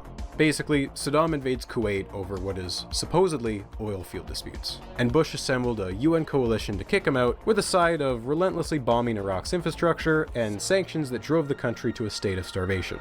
And don't mistake this for the Simpy for Saddam power hour. It's just a little questionable that George here had such a change of heart after spending the last decade lending Saddam money, illegally selling him rockets, aircraft, and chemical weapons supplies, defending his human rights abuses, and silently cheering him on when he was invading Iran. Following Desert Storm, Bush's polling numbers shot up to a peak of 89%, a level that made Democrats wonder if it was even worth running a candidate in '92. And it helped to cement US influence in a region of the world that was previously off limits due to the long shadow cast by the USSR. And most importantly, Bush had found a new way to justify his increased military budget and its corresponding R&D funds. Would he be able to create a similar justification for the $18 billion total cost of the SSC? Probably not. And that meant only one thing was likely to save it. Someone else would have to split the bill. Foreign funding was a serious chicken and the egg dilemma. Congress had wanted firm foreign commitments before handing over major project funds, but other countries were waiting in the wings for Congress to commit to the SSC before they risked any money on the project. After months of waffling, Congress finally gave in and began funding the project mainly because of promises from multiple secretaries of energy. But several years had gone by and still not a single foreign contribution had materialized. This wasn't playing well with people like Congressman Boehlert. Remember his will of the House pseudo-law? Go against the will of the House and you'll be punished. So what exactly was the problem? Why were other countries so reluctant to join up with the project? Let's dive down into some specifics. Europe. This one's easy. The majority of European countries were either a part of CERN or planning on joining. CERN had its successful LEP collider up and running, and talks were underway for the oft-mentioned upgrade that would allow it to collide even larger particles. Large hadrons, if you will. The SSC simply had too much of an overlap when compared to CERN's projects, simple as that. So if not Europe, who else was left?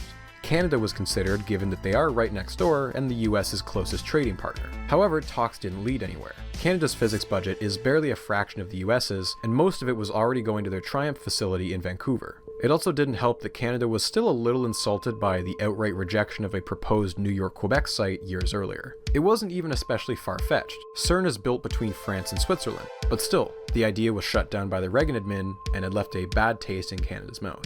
Besides America's usual allies, pretty much every country you could think of got asked to join the SSC. South Korea seemed promising, and India had locked in around $100 million with the DOE. A good start, but only a drop in the bucket. To give you a sense of how desperate things were, the DOE was considering contributions from Russia and China. Yes, that Russia and that China. In Russia's case, the Das ist wirklich so, oh no, I was just playing. Nein, das war alles nur ein Spaß, Leute. Kalter Krieg, das alles unter den Tisch gekehrt. Nein, überhaupt nicht. Nee, komm hier, wir haben noch ein bisschen Kram, den wir zusammen machen können, ne? Wir haben ein bisschen Kohle mal rüberschieben, komm schon. Economy was, how can I say this? A garbage fire. So cash funds weren't feasible. Instead, it was suggested that Russia's dirt cheap manufacturing could be used to produce components at massive discounts, and those discounts could be viewed as their cash contributions.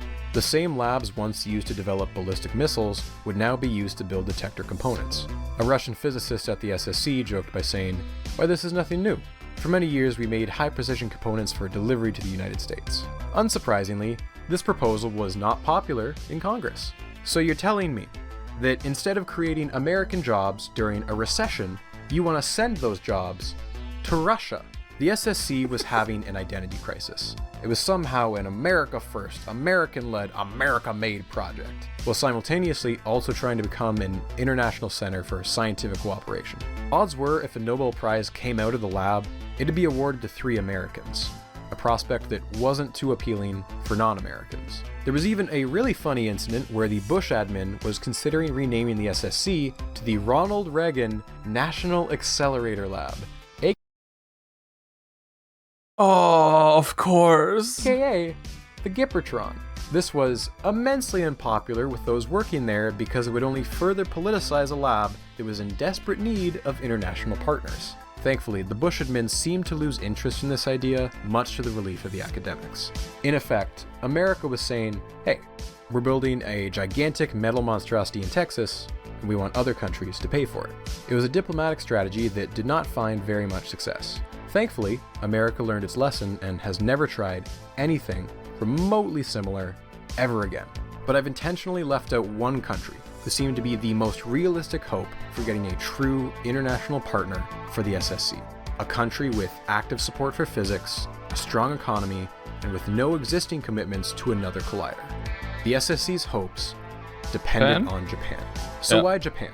Well, outside of Europe and Russia, Japan was the only other...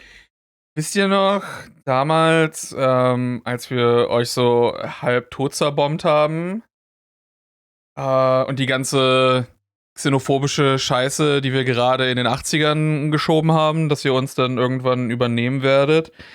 Ja, well, turns out, haben wir nie so gemeint. Nation with a major accelerator lab.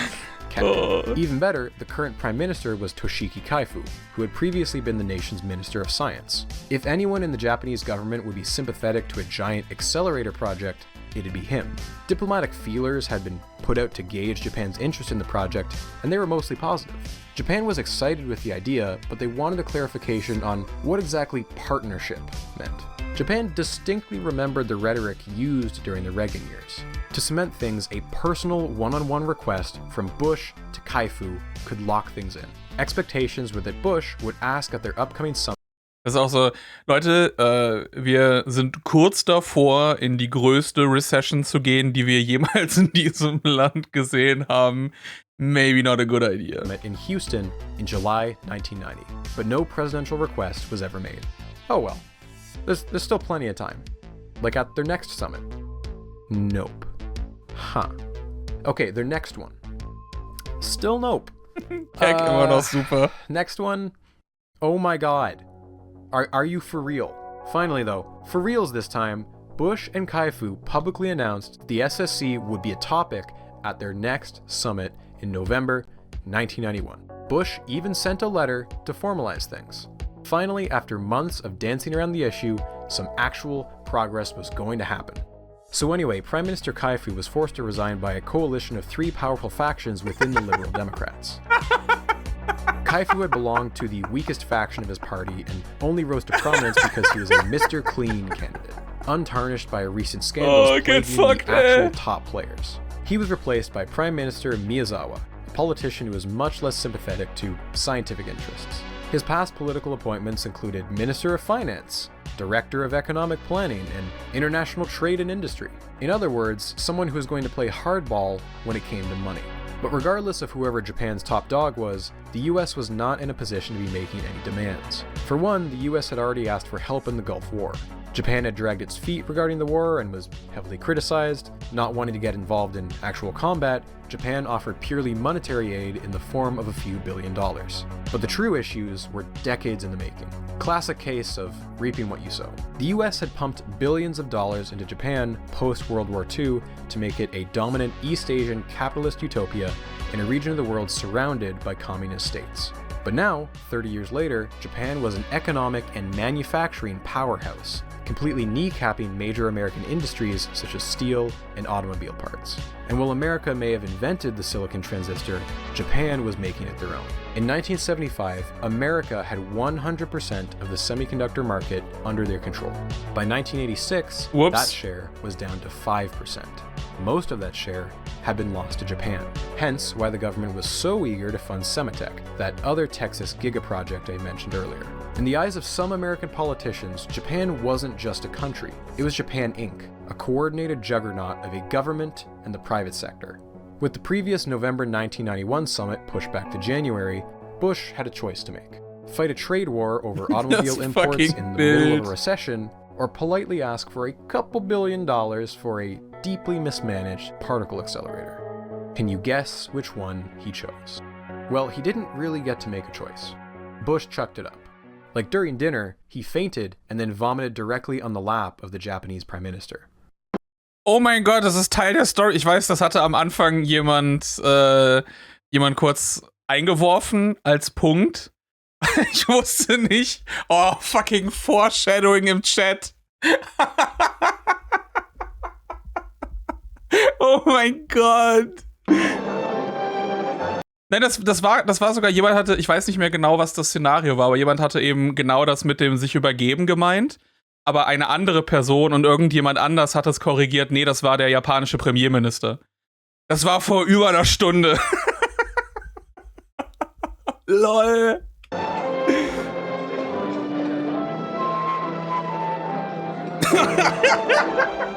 The incident quickly became a running joke on late night TV. Ich liebe einfach, wie der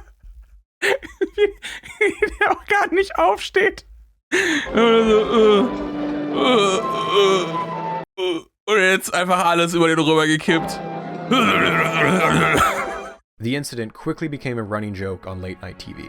In Japan, the slang term was coined, literally translating to do the Bush thing. The approximate cause of the incident was a combination of two factors: improper medication amounts as well as exhaustion from a long journey. The incident preemptively ended the dinner and cut short any chance for a one-on-one conversation about the SSC. Oh my God, wie geil. George Bush vomiting didn't literally ruin negotiations, although it's extremely funny to think that it did. In reality, diplomats from both countries kept trying to make things happen behind the scenes, but Japan refused to budge unless Bush explicitly asked the Prime Minister. Sowas brauchen wir wieder, finde ich. Von sowas brauchen wir mal ein bisschen mehr. Weißt du, wir brauchen nicht immer direkt, dass jemand erschossen wird oder so. Wir können einfach mal wieder irgendwelche Politiker, die sich übergeben, auftreffen. Das bräuchten wir mal wieder. Face to face. Bush had 5 chances to do so, and he never did. Asking about the SSC would have put him at a disadvantage during trade negotiations, and Bush wasn't willing to take that risk. So for that reason, and because Bush faced an increasingly dire chance of re-election, the Japanese never made a commitment to the SSC. The United States would continue to take a leap into the unknown, alone.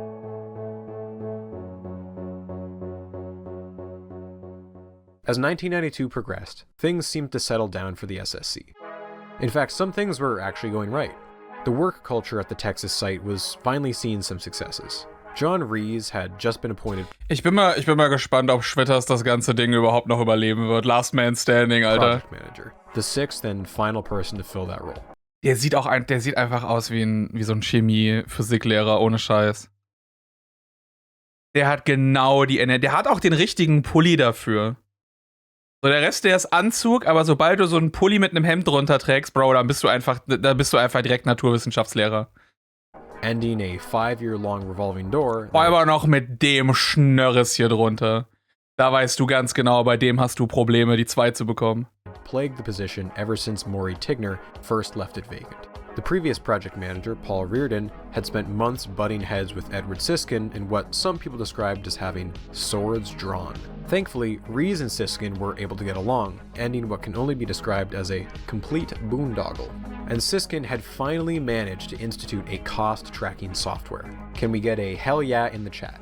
And there were even a few victories on the technical front. One building was finished, with another set to be built, and the contract had finally been awarded for the tunneling. The hope was that it would commence in fall of 1992. And if this last one doesn't make you sigh with relief, I don't know what will. They'd gotten the magnets to work. Mass production would soon follow. Clear roads ahead. It was this renewed sense of hope that carried them in the budget cycle of 1992. June 17th. Ohio Democrat Dennis Eckhart introduces an amendment to the House's energy and water bill for fiscal 1993. It was yet another amendment to kill the SSC. Here's $67 million, shut everything down, go home, you're done.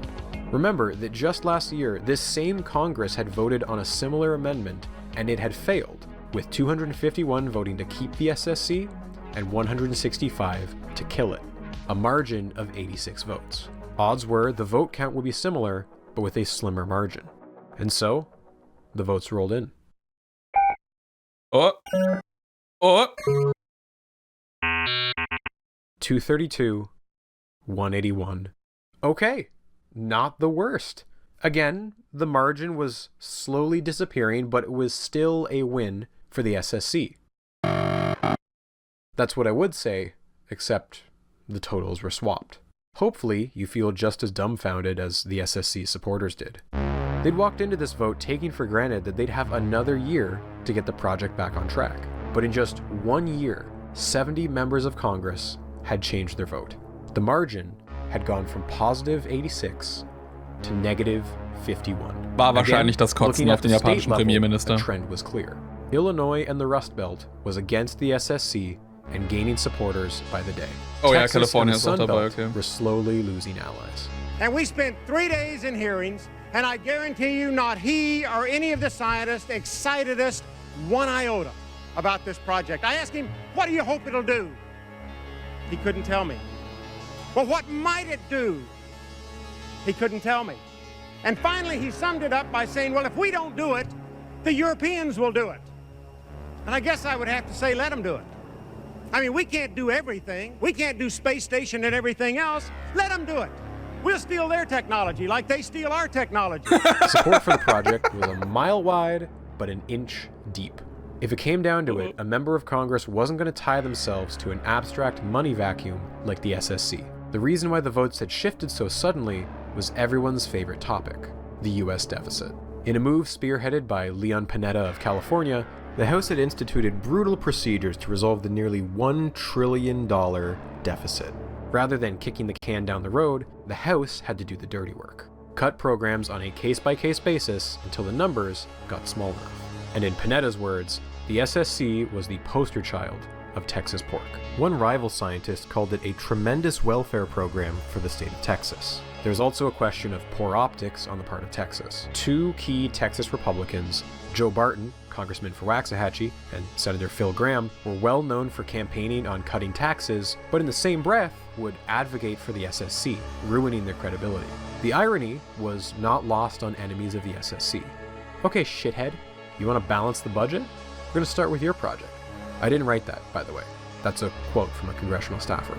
There are some pretty key differences between the House and Senate that explain why the Senate was inherently more likely to support the SSC. The House has around 400 seats, distributed roughly proportional to state populations. The Senate is not proportional and has exactly 2 senators per state for a total of 100. But also, House members face re-election every 2 years and represent small congressional districts. Senators face re-election every 6, and they represent entire states. House members have to worry about the immediate concerns of their local constituents, and thus might be inclined to cut projects that don't help their districts. Whereas senators have the benefit of being able to take less popular votes that consider the long term. And it was the general attitude in the Senate that the SSC, despite its price tag, was a solid, long-term investment in American productivity. That being said, it wouldn't be an easy fight. The SSC still had Bennett Johnson on their side, but for the first time, the SSC had a vocal critic in the Senate, a little old Arkansas Democrat, good old Dale Bumpers, who is ready to Alter, Dale Bumpers, das ist so der perfekte Name für so einen Autoverkäufer. Dale Bumpers. Oh. Der Name ist Dale Bumpers. Das ist so der wirklich freundlichste Name, den ich oder beziehungsweise so least threatening name imaginable. Dale Bumpers. Oh, das ist so, hey, wie wollen wir unseren ersten Kontrahenten im Rennspiel nennen? Weißt du, so der einfachste Gegner bei F-Zero oder Dale Bumpers. throw down the gloves. Now here, there is one physicist in the country that will tell you that he knows that the Higgs boson exists and that after we spend probably $20 billion Alter, was ein zesty Motherfucker. erecting this monstrosity, that we're going to find it. Half the gross national product of today's America is made up of discoveries of the last 30 years, half of it. And we can make this, we can say, as Senator Bumper says, these secrets of science will be there 50 years from now or 100 years from now. Well, frankly, they won't. They would have been discovered by somebody else, and the technology developed by somebody else. We don't do it. Johnson managed to finesse the SSC's budget through committee, resurrecting it from zero up to just over $1 billion. When Bumpers threatened an amendment to kill the SSC, several appeals were made to President Bush to make a show of support. Because Bush was facing a difficult election race, securing the state of Texas was even more crucial, and thus he met with 5 Republican senators to convince them to change their votes. And so, after hours of testimony and debate on the Senate floor, the votes came in. 62 to save, 32 to cancel. They saved it. Not just saved it, the margin in the Senate had actually grown by 5 votes. Except they weren't quite out of the woods yet. Whenever the House and Senate disagree on a budget, they have to meet in compromise. Thankfully, this committee was comprised of SSC allies, and members agreed on a slightly decreased amount of about $1 billion. The bill was once again on the House floor for a vote. 0,99 was much more likely to survive. See, the committee, chaired by good old Congressman Bevel, had bundled the SSC's funding with the rest of the energy and water projects for the entire country. So, if you wanted to kill the SSC, you'd also be killing funding for energy and water projects in your own districts with an election just months away. It was, in effect, the congressional equivalent of taking hostages. And it worked. The bill passed 245 to 143. The Senate had strong-armed a negative 51 vote margin into a positive 102 vote margin. They had come from the brink of death. Although miraculous and certainly better than the alternative, the SSC was battered and bruised. Foreign partners would take one look at the constant political upheaval and keep their money. Speaking of political upheaval, for the first time in 12 years, there's going to be a Democrat in the Oval Office. Unlike the 1988 election, which Bush won handily, after 4 years of a bad economy, the American public was looking for a change, with generic Democrat beating Bush in nearly every poll. Eventually, generic Democrat became Arkansas's Bill Clinton, and his campaign ran on one key phrase. It's the economy, stupid. But it wasn't just that. Compared to Clinton and even Reagan before him, Bush was... Ja, ich bin auf einer Sache auf einer Sache gelaufen. No sucks given. A charisma black hole. He came off as an elitist, out-of-touch Washington insider who loved to summer in his vacation home in Maine. During one of the debates, he was asked a question about how the recession was personally affecting his family, during which he glanced at his watch. But the biggest contributor to his loss were a pair of unexpected challenges from his political right. After a close primary race where he narrowly beat out Pat Buchanan, he then had to contend with someone who wasn't a member of either major party. An old acquaintance from earlier, Texas billionaire and certified short king H. Ross Perot, who, you'll remember, was a major fan and lobbyist for the SSC due to its job creation potential. Perot threw his hat into the ring because he was furious at the impending loss of jobs that would occur if the North American Free Trade Agreement, aka NAFTA, came into effect. The final vote totals were 43% for Clinton, 37% for Bush, and 19% for Perot. The best ever election result for a third-party candidate in U.S. history. Holy if you shit, run the exit polling numbers, Clinton would very likely still have won the election even without Perot taking... Also 19% für Third Party, holy fucking shit. Du denkst dir, das ist eigentlich so eine Sache, wo man irgendwie mal drauf aufbauen könnte, aber die USA sind ja fucking Joke Country, was das betrifft. Votes from Bush. But it's fair to say that Bush had a much tougher campaign. Ironically though, by helping to unseat George Bush, Perot had put the SSC, a job creation machine, in a tough spot. The SSC had not been one of Bush's priorities, but he also couldn't terminate the SSC because it would retroactively make Reagan and himself look bad. So he made it clear he'd use his presidential veto if it came down to that. And Clinton, although not an enemy of the SSC, had made no such promise to use his veto power. Bill Clinton wasn't the only new face in Washington. Joining him was a record number of freshman House reps and senators. In fact, it was the largest number of freshman members of Congress since the post-Watergate midterm elections. And regardless of whether they were Republican or Democrat, they shared one key thing in common. They were deficit hawks. They ran on promises to slash the bloated federal deficit in any way they could. And lucky for them, there was one pretty obvious project that was almost screaming to be cut. And there was no more presidential veto standing in their way.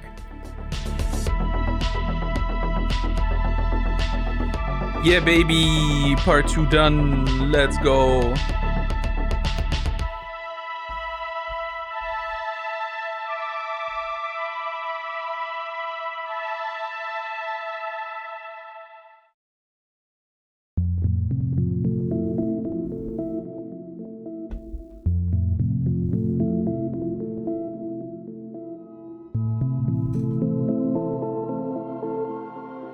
There's a famous story about British scientist William Thomson.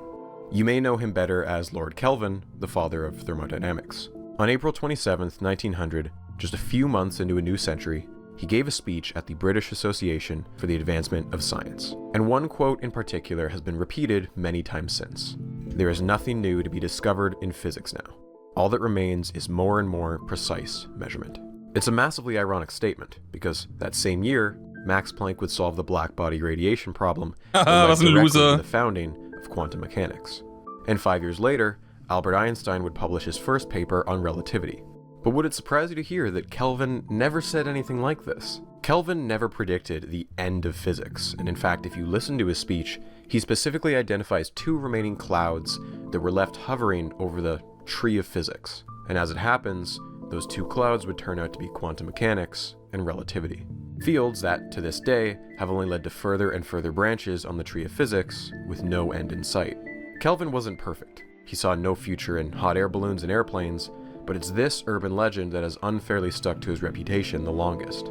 Some historians believe that the origin of this urban legend comes from 6 years earlier, when an American scientist, Albert Michelson, claimed in a speech that the great principles had already been discovered, and that physics would henceforth be limited to finding truths in the 6th decimal place. Now, in fairness to Michelson here, he'd always been more of an experimentalist than a theorist, and some historians argue that he was more so making the case for further investments in scientific equipment. Because if you don't have precise enough equipment, you don't really know what it is you don't know. What we can gather from this anecdote is that it's a recurring sentiment in human history where we feel close to the end, close to figuring out the final mysteries of the universe, only to tug at a thread that unravels a dozen new questions. In 1911, Ernest Rutherford was firing alpha particles at gold atoms and discovered something amazing. Atoms are almost entirely empty space, with the exception being an extremely small but extremely heavy nucleus. Many years later, reflecting on these results, Rutherford said, "It was quite the most incredible event that has ever happened to me in my life. It was almost as incredible as if you fired a 15-inch shell at a piece of tissue paper and it came back and hit you." Particle accelerators had not been invented yet, and they wouldn't be for another 18 years. But Rutherford had just reinforced the great human tradition of smashing things together and seeing what happens. There have been dozens of days that humans have announced the end of physics. Maybe one day, one of them will be right.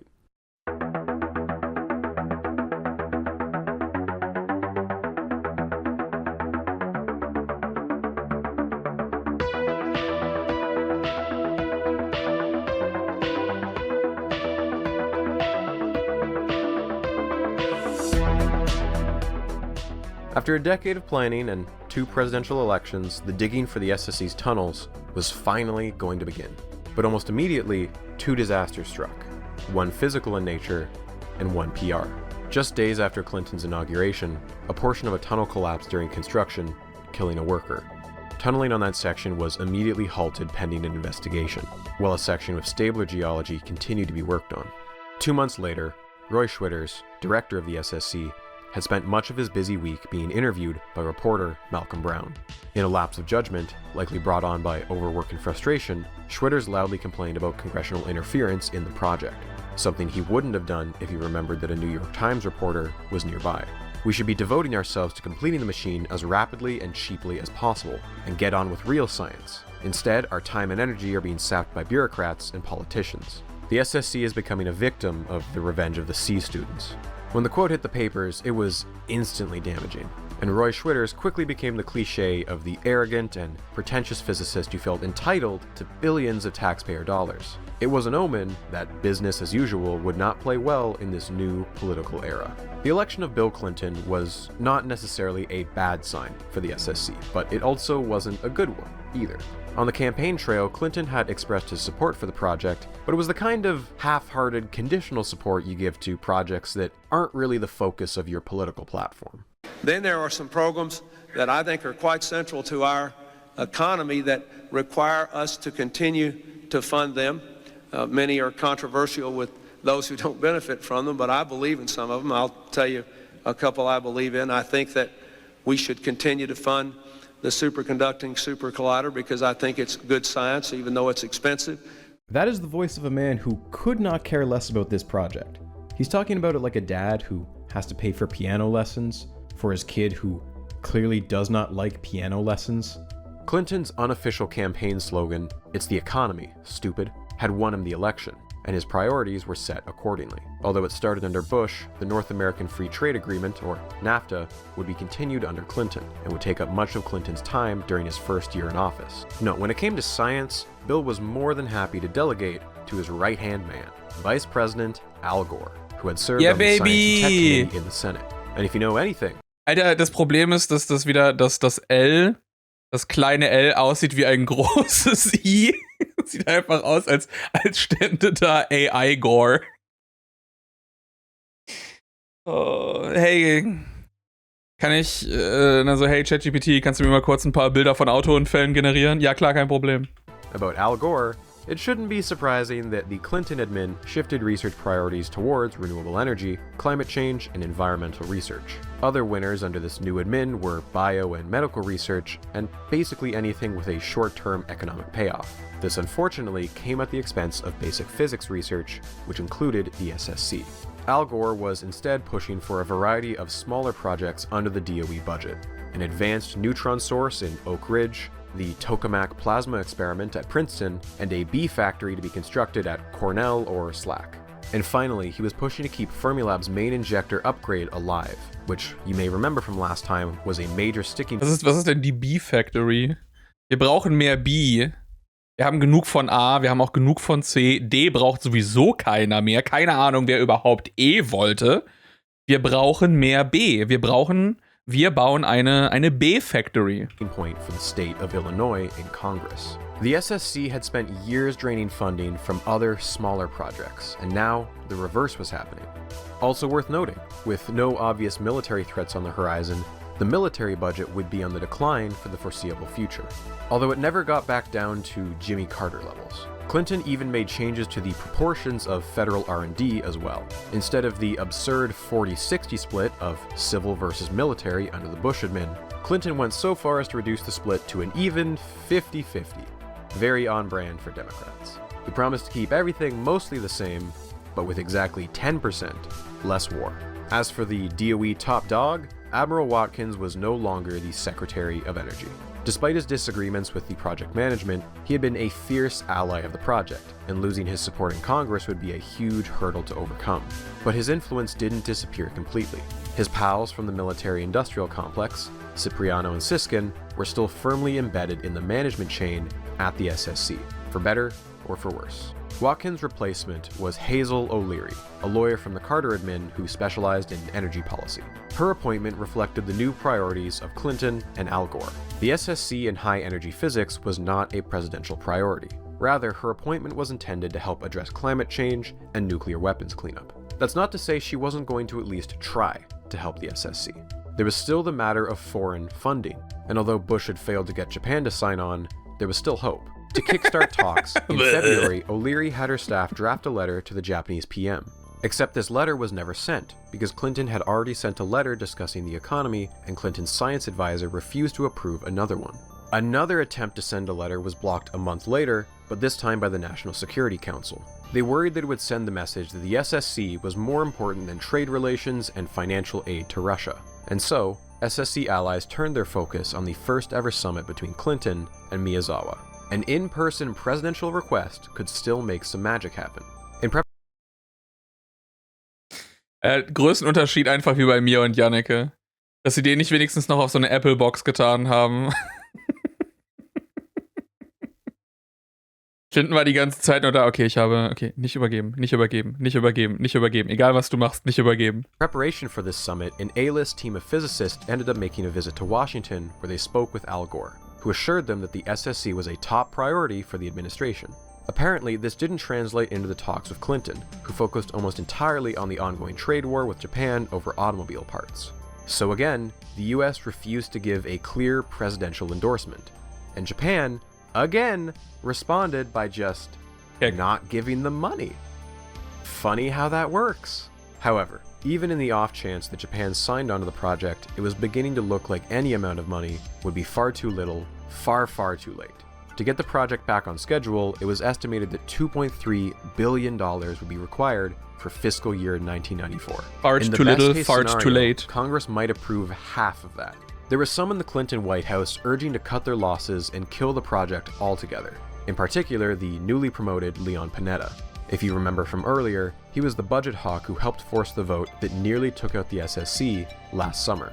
But other advisors hatched a plan that would hopefully keep the project alive. Rather than keeping to the original construction schedule, they would stretch out the project by 3 or 4 years. This would add to the cost by at least $2 billion, finally pushing it over the $20 billion mark.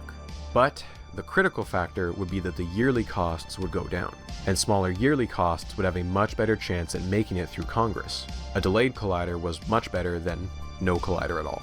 The atmosphere at the Waxahachie lab site was one of urgency and determination. With budget season looming over the horizon, there was a push to get as much built and completed as possible.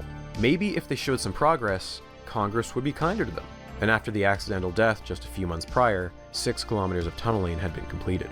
Late last year, the magnet test lab had just finished construction, as had the linear accelerator portion of the injection sequence.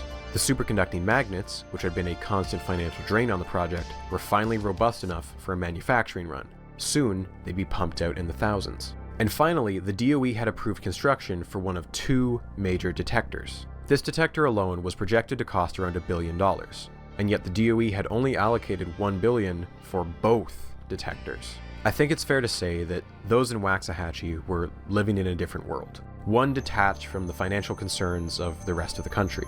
One where the SSC's success hinged on just how much they wanted it. They'd already sunk so many years and so much money into it. What else could they do but work their asses off? The SSC's fate was never in their hands, but I'm sure it felt like it was. Ich finde das immer noch so lustig, dass bei Anfang der, was war das, in den 70ern oder in den 80ern, da sind noch so 1, 2 Felder frei. Ich warte noch auf so einen Late-Game-Twist. Wehe, du machst jetzt aus. Ah, Max, ich habe extra auf dich gewartet. Ich wollte eigentlich das Video gar nicht zu Ende gucken, aber jetzt, wo du hier bist, kann ich natürlich endlich ausmachen. Oh. June 23rd. The House is once again voting on whether to cancel America's most expensive scientific gigaproject. After the nail-biter that was 1992's budget vote, hopes were not high. This Congress was full of eager freshman members who had budget bloodlust. Both Democrats and Republicans were elected on campaign promises to reduce the deficit, slash big government spending to help put more money in the pocket of the American taxpayer. And so, the votes are coming in.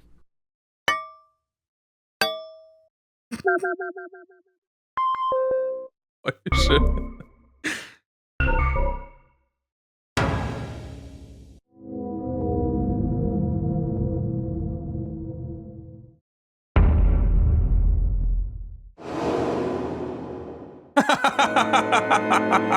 Oh nein. It lived. It's still alive. Oh, a vote crazy. margin of 1 is as slim as it gets. Although not uncommon in the Senate, it's absurdly unlikely in the House. Just the stuff of divine intervention. Well, maybe not divine, but certainly an intervention from a higher power. It turns out both Al Gore and Bill Clinton had spent the previous night making desperate one-on-one phone calls with individual representatives, doing all they could to sway their votes. And against all odds, they succeeded by 1 single vote. It couldn't have been written any more perfectly. And that's why I hate to do this. I need to pull the rug out now. You knew it couldn't be true. You knew this was coming. I couldn't resist one last fake out. This wasn't the vote count for the SSC. It was the vote count for the ISS, the International Space Station, aka the other multi-billion-dollar giga-project that was hemorrhaging money. It lived to see another day by the skin of its teeth. Remember the old space station freedom idea back in the Reagan days? Well, that idea was a money pit that underwent 7 redesigns before ultimately being scrapped. The ISS concept revived the project, but there is a critical difference now. With the Cold War officially over, NASA and the Russian Space Agency had agreed to pool their funds, in addition to contributions from Canada, Europe, and Japan. But even then, it was not a sure thing. The ISS received harsh criticism from scientists. The ISS wasn't space science, it was space hardware, a $200 billion piece of hardware unlikely to teach humanity anything new beyond some basic anti-gravity research. Dr. Bluebergen up at Harvard said microgravity research Oh, da ist er wieder, Dale Bumpers, my is favorite. of micro importance. You can do microgravity research right here on Earth and save yourselves $100 billion. And yet, the image of astronauts from several nations living and working 420 kilometers above the Earth is too compelling not to pursue. Clinton's rationale should be obvious. Alter, warum sieht der Typ in der Mitte aus wie Oliver Kahn? Was ist denn da passiert? If the US gave up on the ISS, it would have meant a huge political fallout from several angry nations who were committed to funding it, as well as nearly 75,000 American jobs disappearing. Clinton was not having an easy first year in office. Although he had won the election, he had been accused of marital infidelity on the campaign trail. Oh, foreshadowing! In late 1993, Don't Ask, Don't Tell would succeed in pissing off both the left and right sides of the aisle. His healthcare reform bill, spearheaded by First Lady Hillary Clinton, was deeply unpopular with Republicans, and even his own party was split on it. Democrats to his right and left criticized the plan as Jemand, der mit irgendwas von Hillary Clinton unzufrieden ist? Oh, was? Das haben wir noch nie in der Geschichte der Menschheit gehört. misguided. Furthermore, his economic stimulus bill was being filibustered by Senate Republicans. Clinton already lacked the influence to push through his main campaign promises. It's not a surprise then that if he had to choose between support for one science Somebody is about to Pokemon Go down on your man. project, he'd choose the one that was splitting the cost between several nations. So on June 24th, the very next day, when the SSC came up to a vote, the result was exactly what you'd expect. The total was 280 to 150, a 130-seat margin to kill the SSC. The House was going to be heard, and you do not ignore the will of the House. And just like last time, it would come down to the Senate. Clinton had Wenn ich eines in 8 Staffeln Haus gelernt habe, dann das, ja. predicted this path. I always anticipated that if we were going to save the Super Collider, we would fight for it in conference. But this would be a much tougher fight than in 1992. Members of the House remembered what happened last time, how they were strong-armed by the Senate, how they had used their energy and water budget to take hostages. The House wasn't going to get played a second time, so Representative John Dingell, a prominent SSC critic and member of the Northeast Midwest Alliance, played one of the few cards they had left. He demanded a televised hearing in front of his Oversight and Investigation Subcommittee. He was going to turn the DOE inside out and get to the bottom of the mismanagement and general buffoonery that plagued the SSC. Dingell was a skilled interrogator, notorious for going after scientists for any misuse of taxpayer funding. This intense 9-hour hearing would prove to be a PR nightmare for the SSC. Dingell stated that the SSC ranks among the worst projects we have seen in terms of contract mismanagement and failed government oversight. SSC management was reamed out for the delays in getting a cost management software up and running, and it would emerge that the total magnet cost might reach $5.2 billion, double what had been estimated. Energy Secretary O'Leary was hit particularly hard during questioning. She blamed the management structure put in place under Admiral Watkins, with Cipriano basically removing all control from Schwitters. But she also lambasted the physicists too, arguing they couldn't be trusted to run things on their own, and she vowed to wrestle away any construction responsibilities away from them. Following In der politischen Berichterstattung nennen wir so etwas nicht gut. the hearing, a full audit of the project finances was performed, with generous estimates saying the final cost would be $20 billion, and the worst case ones saying $24 billion. This was before any cost increases from the proposed stretch-out.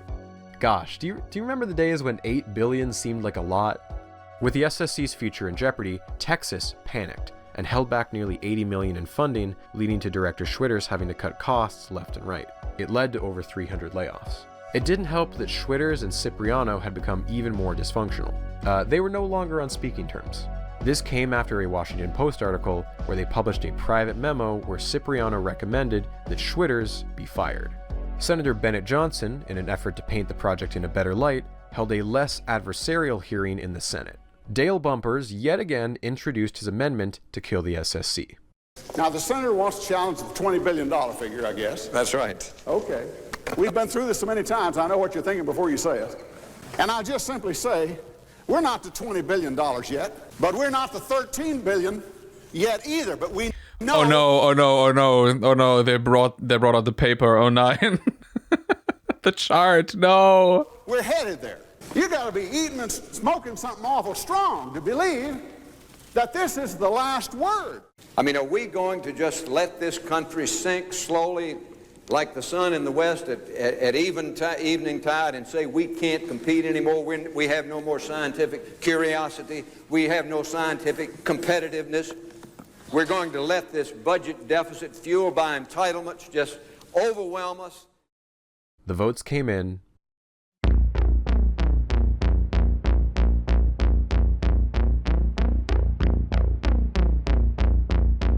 Das muss ehrlich gesagt auch schwer gewesen sein, nach all der Zeit immer noch neue Wege zu finden, das dramatisch darzustellen. 57-42 to save the SSC. The Senate had come through yet again, albeit with the worst margin so far. The SSC was losing allies left and right. Round 1 went to the House. Round 2 went to the Senate.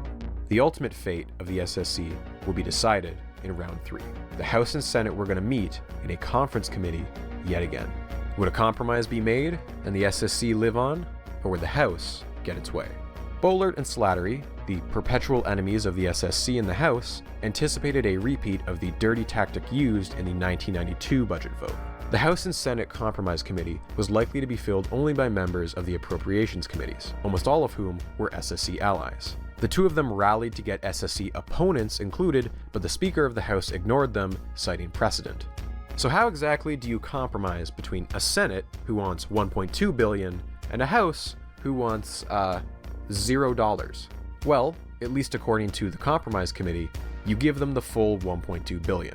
You can imagine that this enraged much of the House. It was one thing to keep funding the SSC, but it was an outright insult to award it the full budget request. And once again, just like last time, the SSC's budget wasn't on its own. It was surrounded by an entire year's worth of water and energy funding that goes directly towards local district projects. Hostage-taking at its finest. If the House truly wanted to kill the SSC, they had to be prepared to also kill the rest of the energy budget. But actually, no. Jim Slattery refused to accept this, and so introduced a motion to explicitly order the Compromise Committee to delete SSC funding from their budget report. And so, the House members, sick and tired of being made out to be fools, voted overwhelmingly in favor of the motion. 282 to 143. The hostage analogy kind of breaks down here, so I'm gonna do my best. It's kind of like everyone in town agreed that you should let the hostages go, and then you got sniped in the head. 115 Republicans, 166 Democrats made their opinions clear. The SSC had to stand on its own. When the actual final bill came to a vote, the House made its will known. 332 to 81. The SSC was dead. It ends here. Shut it down. The Senate, knowing they were defeated, agreed 89 to 11. For 114 freshman members of Congress, this was their first time voting on the SSC. 82 of them voted to kill it. If the House demands it, it will find a way.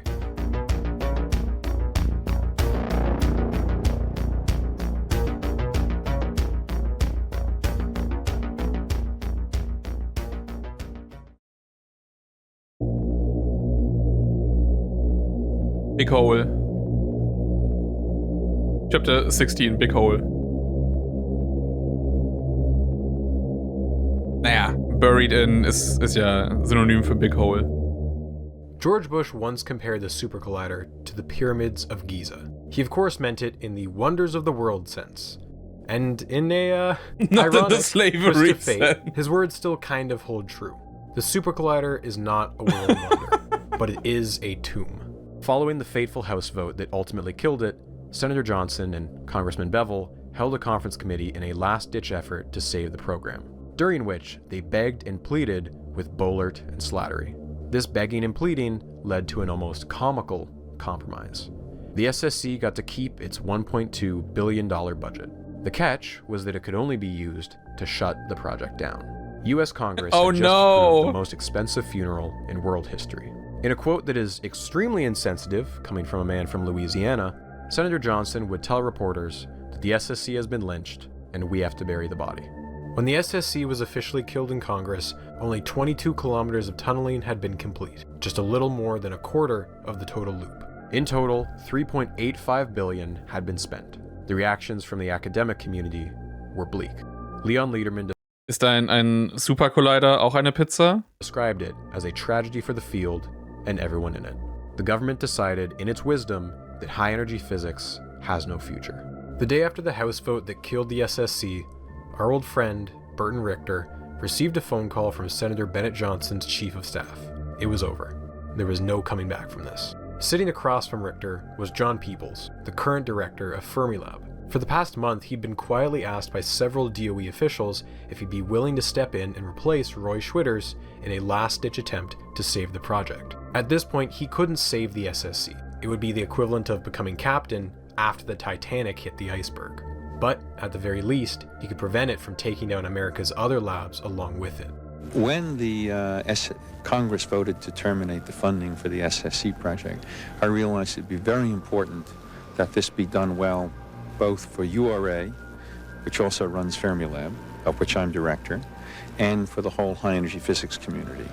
The people who built this laboratory had struggled very, very hard to try to bring it to completion against really difficult odds. I mean, if you had to pick a time to build a laboratory, at the end of the Cold War, it was not a good time. Some worried that Schwitters would view the move as a coup, but he didn't put up a fight. In his resignation letter, he stated that he came to the URA in Texas to build the SSC, and that is no longer possible. He felt uncomfortable and inexperienced in the role of funeral director.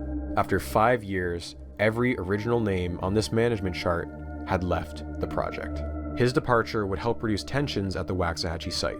Following the nasty televised hearings where Secretary O'Leary had thrown Schwitters under the bus, their relationship had become extremely bitter. Removing him was a welcome move for all parties. Although you would think that shutting a project down would be much easier than starting it, there was still a tangled mess of delicate issues to resolve. The most politically sensitive issue was how to deal with Texas. Texas Governor Ann Richards was livid. She had Just shut it down. Das geht doch auch, oder? Einfach den kompletten Bundesstaat. Nee, komm. Das war's. Abgesägt. Tried to get Bill Clinton to veto the cancellation. Amerikas Berliner Flughafen, ja. That he gave her an ultimatum. It's either the SSC or the space station. Two major projects that Texas had business ties to. The choice at that point was basically already made. So instead, she demanded that the DOE reimburse them $1.2 billion for what they had already invested, in addition to $519 million for any new research that could be carried out at the Waxahachie site. But given the Congress had only given $1.2 billion total for the entire project shutdown, that reimbursement appeared to be impossible. Despite this, it was the opinion of the White House that Texas should be repaid, not only because of the potentially nasty legal and political consequences, but also because, and I quote here, it's the right thing to do. In the end, Texas had invested about $1 billion in cash and assets, and received back $393 million in cash and $956 million in land and facilities. As fair a deal as they could hope for, given the circumstances. By early 1994, those who were left at the lab said it's like working in a morgue. The initial termination benefits for all the laid-off employees were apparently so harsh that some people feared for Secretary O'Leary's safety if she attended a meeting with thousands of about-to-be-fired workers. O'Leary met with John Peoples to discuss the termination benefits, and Peoples pushed hard for better terms. Later, in the eventual all-hands meeting, she dramatically ripped up the old contract into shreds. Everyone was going to be taken care of. John Peoples, she stated, is a guy who knows how to run something. In a clever move, Peoples realized that they could use some of the remaining budget to provide advanced computer training to the soon-to-be unemployed workers. This allowed many of them to quickly find jobs in Dallas, saving the DOE around $300 million in unemployment benefits. As for the remaining buildings and infrastructure, Governor Richards put together a committee to plan future research projects. The magnet lab could be used pretty much as is, and the magnets could go towards any future colliders. The linear accelerator, on the other hand, had potential use in development of radioactive cancer treatment labs. The computer infrastructure could easily be turned into an advanced computing lab. Non-physics proposals included turning the site into a prairie restoration project or using the tunnels for geology studies. In the end, however, none of these projects ever happened. Congress debated funding for all of them, but literally every single one was deemed too expensive to be worth it. Magnet lab? Too expensive. Cancer research? There's no nearby medical facilities. Geology studies? The tunnels were filled with water and sealed off. I can't put an optimistic spin on this. So much money was wasted for no reason. The only positive outcome was that 10 school districts war dieses Video. 20 Jahre später. And one university received the leftover tech equipment. That's it. Like many Democrats, Texas Governor Ann Richards lost her re-election bid in the Republican Revolution of 1994. But I should stress, like everything else in this story, her loss can't be chalked up to just one cause. The SSC collapsing didn't lose her the election, but it certainly didn't help. The GOP could have put literally any no-name in a suit and they probably would have won. And the man they chose wasn't exactly a no-name. To date, she is the last Democrat to ever hold. Oh nein! Oh no!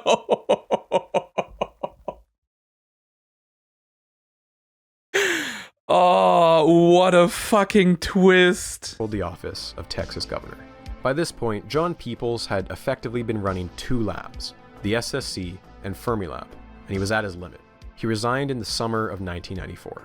Unexpectedly, American particle physics would stumble on to one last major discovery. Fermilab had found evidence of the top quark.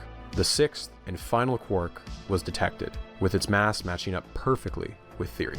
Fermilab, even with its 30-year-old tech, had one last breakthrough under its belt. With that, it was official. All 6 quarks had been discovered in America. When the SSC was cancelled, it meant minor good news for a few smaller labs. SLAC got $69 million for its B factory, Oak Ridge could start its advanced neutron source with $33 million, and finally, Fermilab got $48 million for its main injector upgrade. The US wasn't going to lead particle physics for much longer, but at least for the next 10 years, Fermilab would remain relevant. In the years since, Waxahachie has considered a number of non-science projects to make some of their money back. A wind tunnel, an exotic mushroom farm, 6 Flags under Texas. Decades earlier, Waxahachie had been the filming location for a few westerns, and in a poetic example of history repeating itself, the SSC site was used as a film set for Jean-Claude Van Damme's Universal Soldier, and the stupid Nein! Nein! Oh mein Gott! What the fuck? Yet amazing show, Prison Break. After nearly 10 years of unuse, in 2006, a comically Texan multimillionaire named Johnny Brian Hunt finally bought the site. Hunt was well known for having a hand in a dozen different business areas, and he planned to bring his newest venture, data storage, to Waxahachie. I don't think there's ever been another human being who has ever been this excited about data storage as this man. I'm always dealing in things I know nothing about. What turns me on is when 20 of your best friends tell you it won't work. I think that does something to me. In a final cruel twist of fate, as if the site was cursed, Hunt slipped on a patch of ice and hit his head on the pavement. He died from injuries a few days later.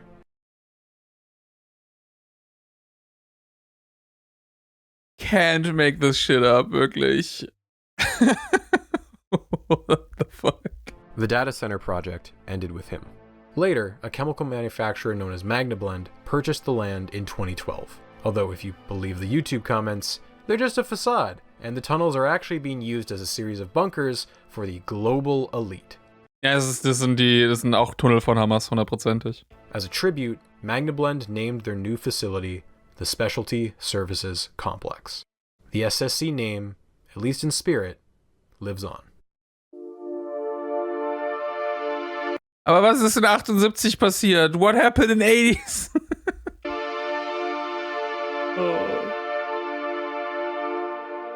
I told you this story doesn't have a happy ending. And I guess that's true if you only focus on the American perspective. Pretty much the same day the SSC was cancelled, American physicists knew that the future of multi-TeV physics lay in Europe, and thus began the slow bureaucratic process to get the US a seat at the table. CERN and their new Large Hadron Collider, or LHC, was the way forward. For most of you, I think you know how this story ends. But even then, the LHC was never guaranteed to succeed and did indeed face several catastrophic hurdles that could have led to the same fate as the SSC. The fact that it did succeed in spite of those hurdles is worth celebrating and worth learning from. The LHC concept is much older than you might expect, with plans first forming in 1984. In the usual European fashion, however, the plans were much less ambitious and involved a multi-stage upgrade process.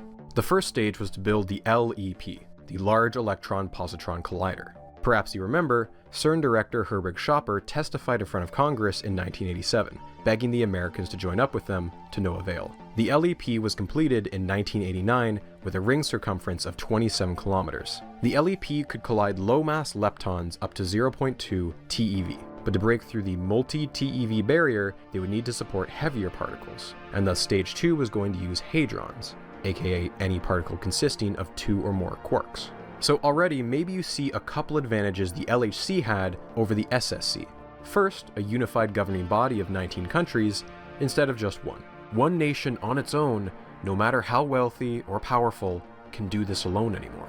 The physical scale is too vast, the costs too outlandish to be shouldered by one country. And secondly, the LHC had a much smaller scope that could reuse existing infrastructure, i.e. an already constructed tunnel and a chain of proton injectors. Here, it's hard not to draw the comparison to Fermilab. If the SSC had been built at an existing lab, with an existing technical and human infrastructure, how much could have been saved on construction? With the benefit of hindsight, many in the field have come to the understanding that the SSC's design was flawed, and that even if it got built, the LHC could still rival it in performance. In the 1980s, when the SSC was designed, the general consensus was that the only variable that mattered was max energy. Hence why they chose the gargantuan 40 TeV and massive footprint. To be competitive, the much smaller LHC loop would have to compensate by maxing out a different variable, luminosity, aka the number of collisions per second. A single high-energy collision on its own doesn't mean much, because you can't distinguish it from background noise. You want to crank up the luminosity until you've got hundreds of millions of collisions per second. The SSC, for a variety of reasons, would have had a garbage luminosity, so it was here where the LHC would have had the edge. Despite having 19 member nations, there was still a period of doubt where it seemed like the LHC might not get funded. CERN's member states contribute a yearly amount based on a set percentage of their GDP. Germany in particular was a central figure in CERN, being a country with considerable wealth and a long history of leadership in particle physics. Yeah, Germany mentioned. But the 90s were a time of major upheaval for Germany. The slow unification of East and West Germany was costing hundreds of billions in euros each year. So it should come as no surprise that Germany was Hallo, die haben damals noch Mark gekostet, Entschuldigung. Requesting a reduction in their yearly contribution. With one of CERN's key financial backers pulling out and the UK hesitant to commit, France and Switzerland had to up their contributions, given that the CERN campus was actually built across their borders. And in the meantime, the man picked to manage the project, Lyndon Evans, was devising a clever plan to keep costs down and convince Germany to stay on board. He proposed a two-stage missing magnet scheme, where 33% of the magnets wouldn't be installed at first. This would lower the total energy output from 14 to 10 TeV, but the costs would be lowered accordingly. Germany ended up agreeing to the missing magnet proposal, but in the end that wasn't necessary. By 1995, Japan had signed on to CERN as a non-member observing nation.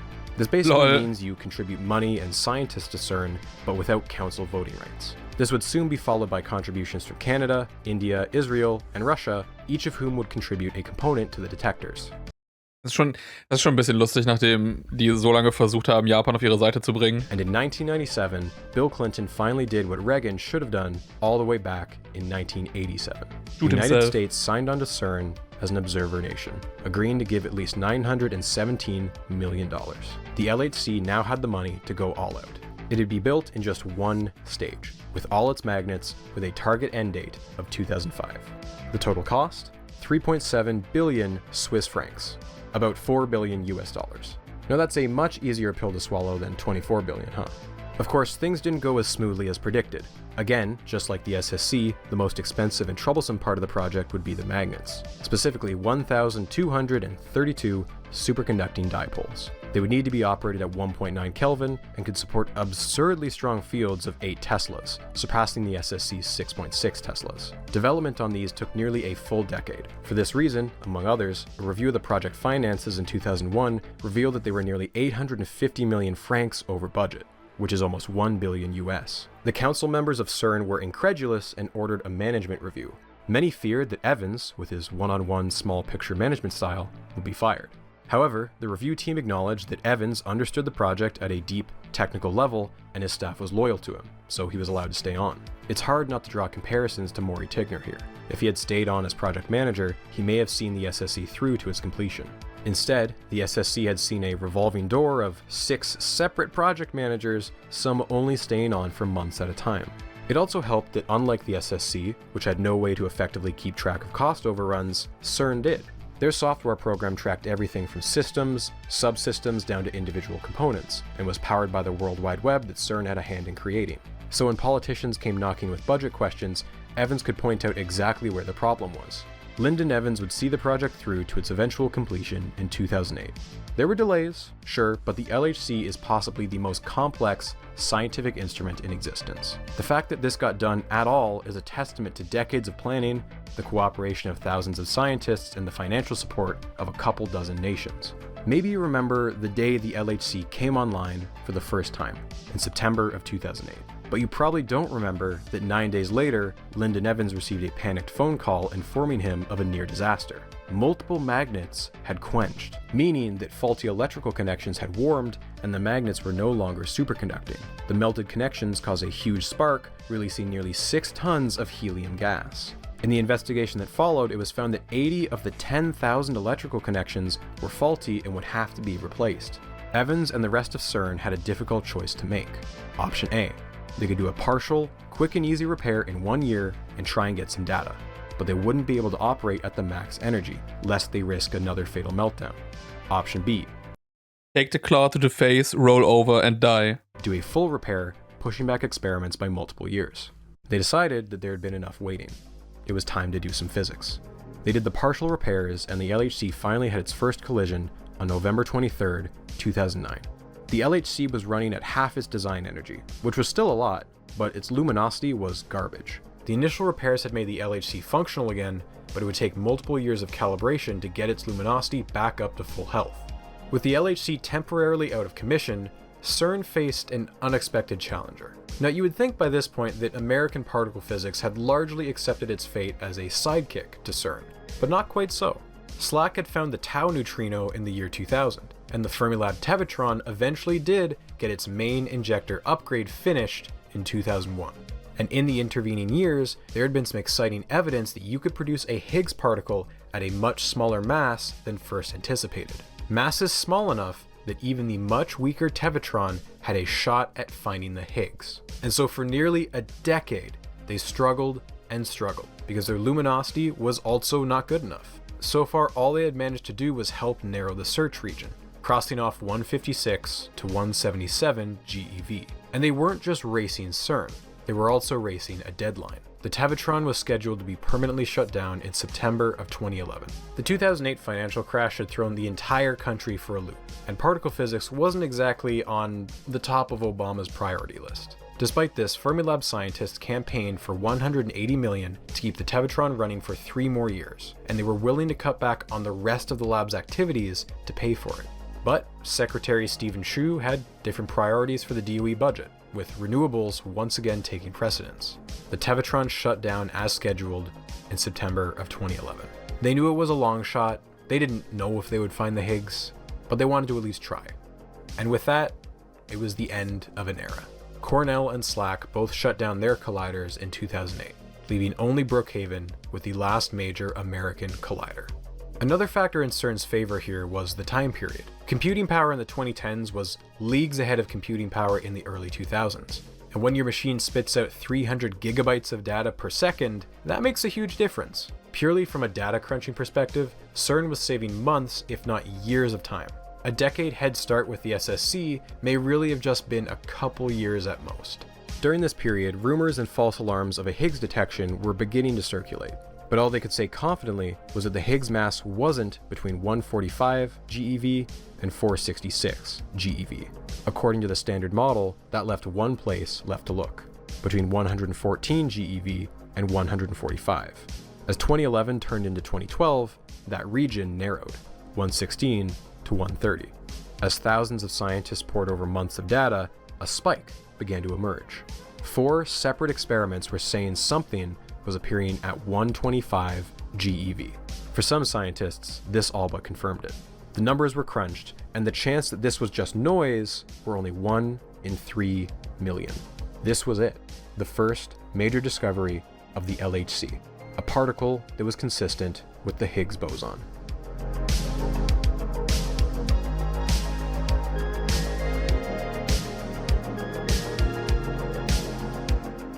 Leon Lederman, who I've been incorrectly calling Leon Lederman, originally wrote his book The God Particle in 1993 as a way to drum up public support for the floundering SSC project, which was cancelled just months later.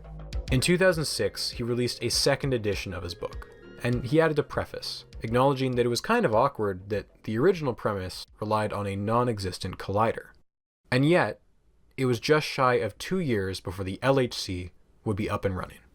This new instrument will not be surrounded by the friendly folks in Waxahachie, but will be located in Geneva, Switzerland, which has fewer good rib restaurants, but more fondue, and is easier to spell and pronounce.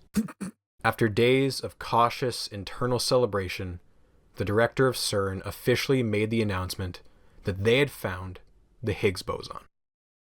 They announced it on the 4th of July. Oh,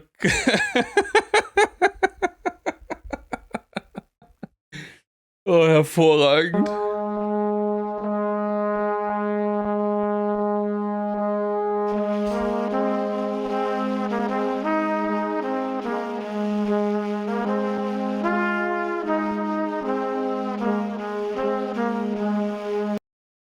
Alter, das ist echt einfach so das, was dir als Amerikaner einfach mal so random passieren kann. Ja, 2025 einfach Medical Debt, das war's.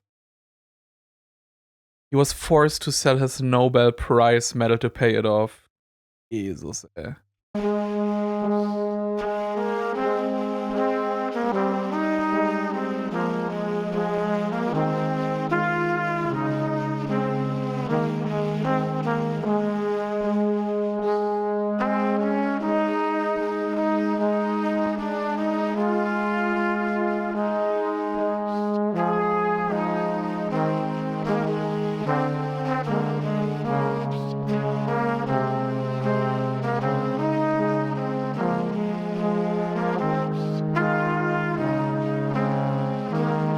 Yay, 2029, let's go.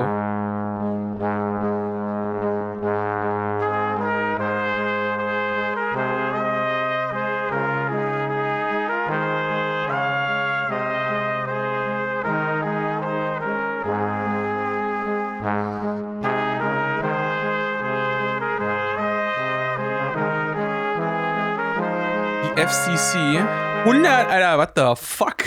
100 Kilometer? What the shit einfach? Was zum Teufel? So einmal rund ums ganze Land.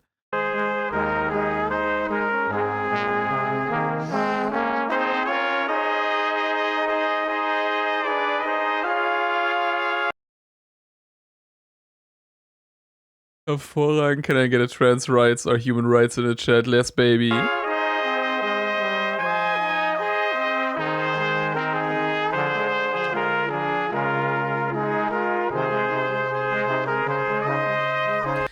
Das Einzige, was ich in dem Video so ein bisschen vermisse, ist zu erklären, was an der Sichtung überhaupt in irgendeiner Form relevant ist.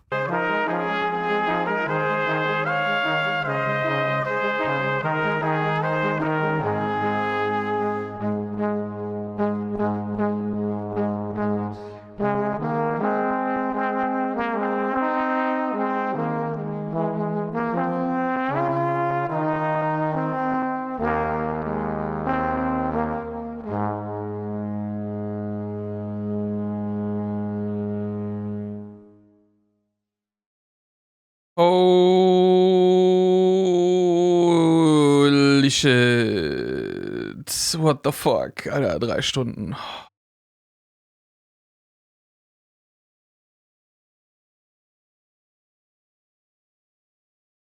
Ja, das war ursprünglich dieser Dreiteiler.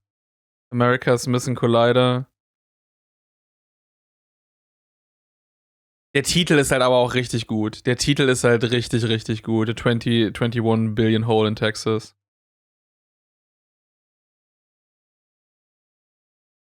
Aber ich glaube, die anderen Sachen hatte er nicht zusammengefasst, ne? Weil, wie gesagt, das habe ich damals gesehen. Dieser Dreiteiler.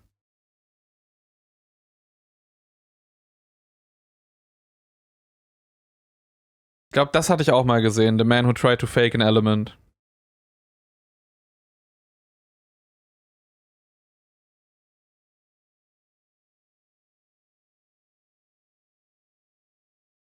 "17 Pages." Oh, das läuft über Nebula, dann kann ich mir das ja sogar On ansehen. April 25th, 1986, a paper was published in a journal called Cell.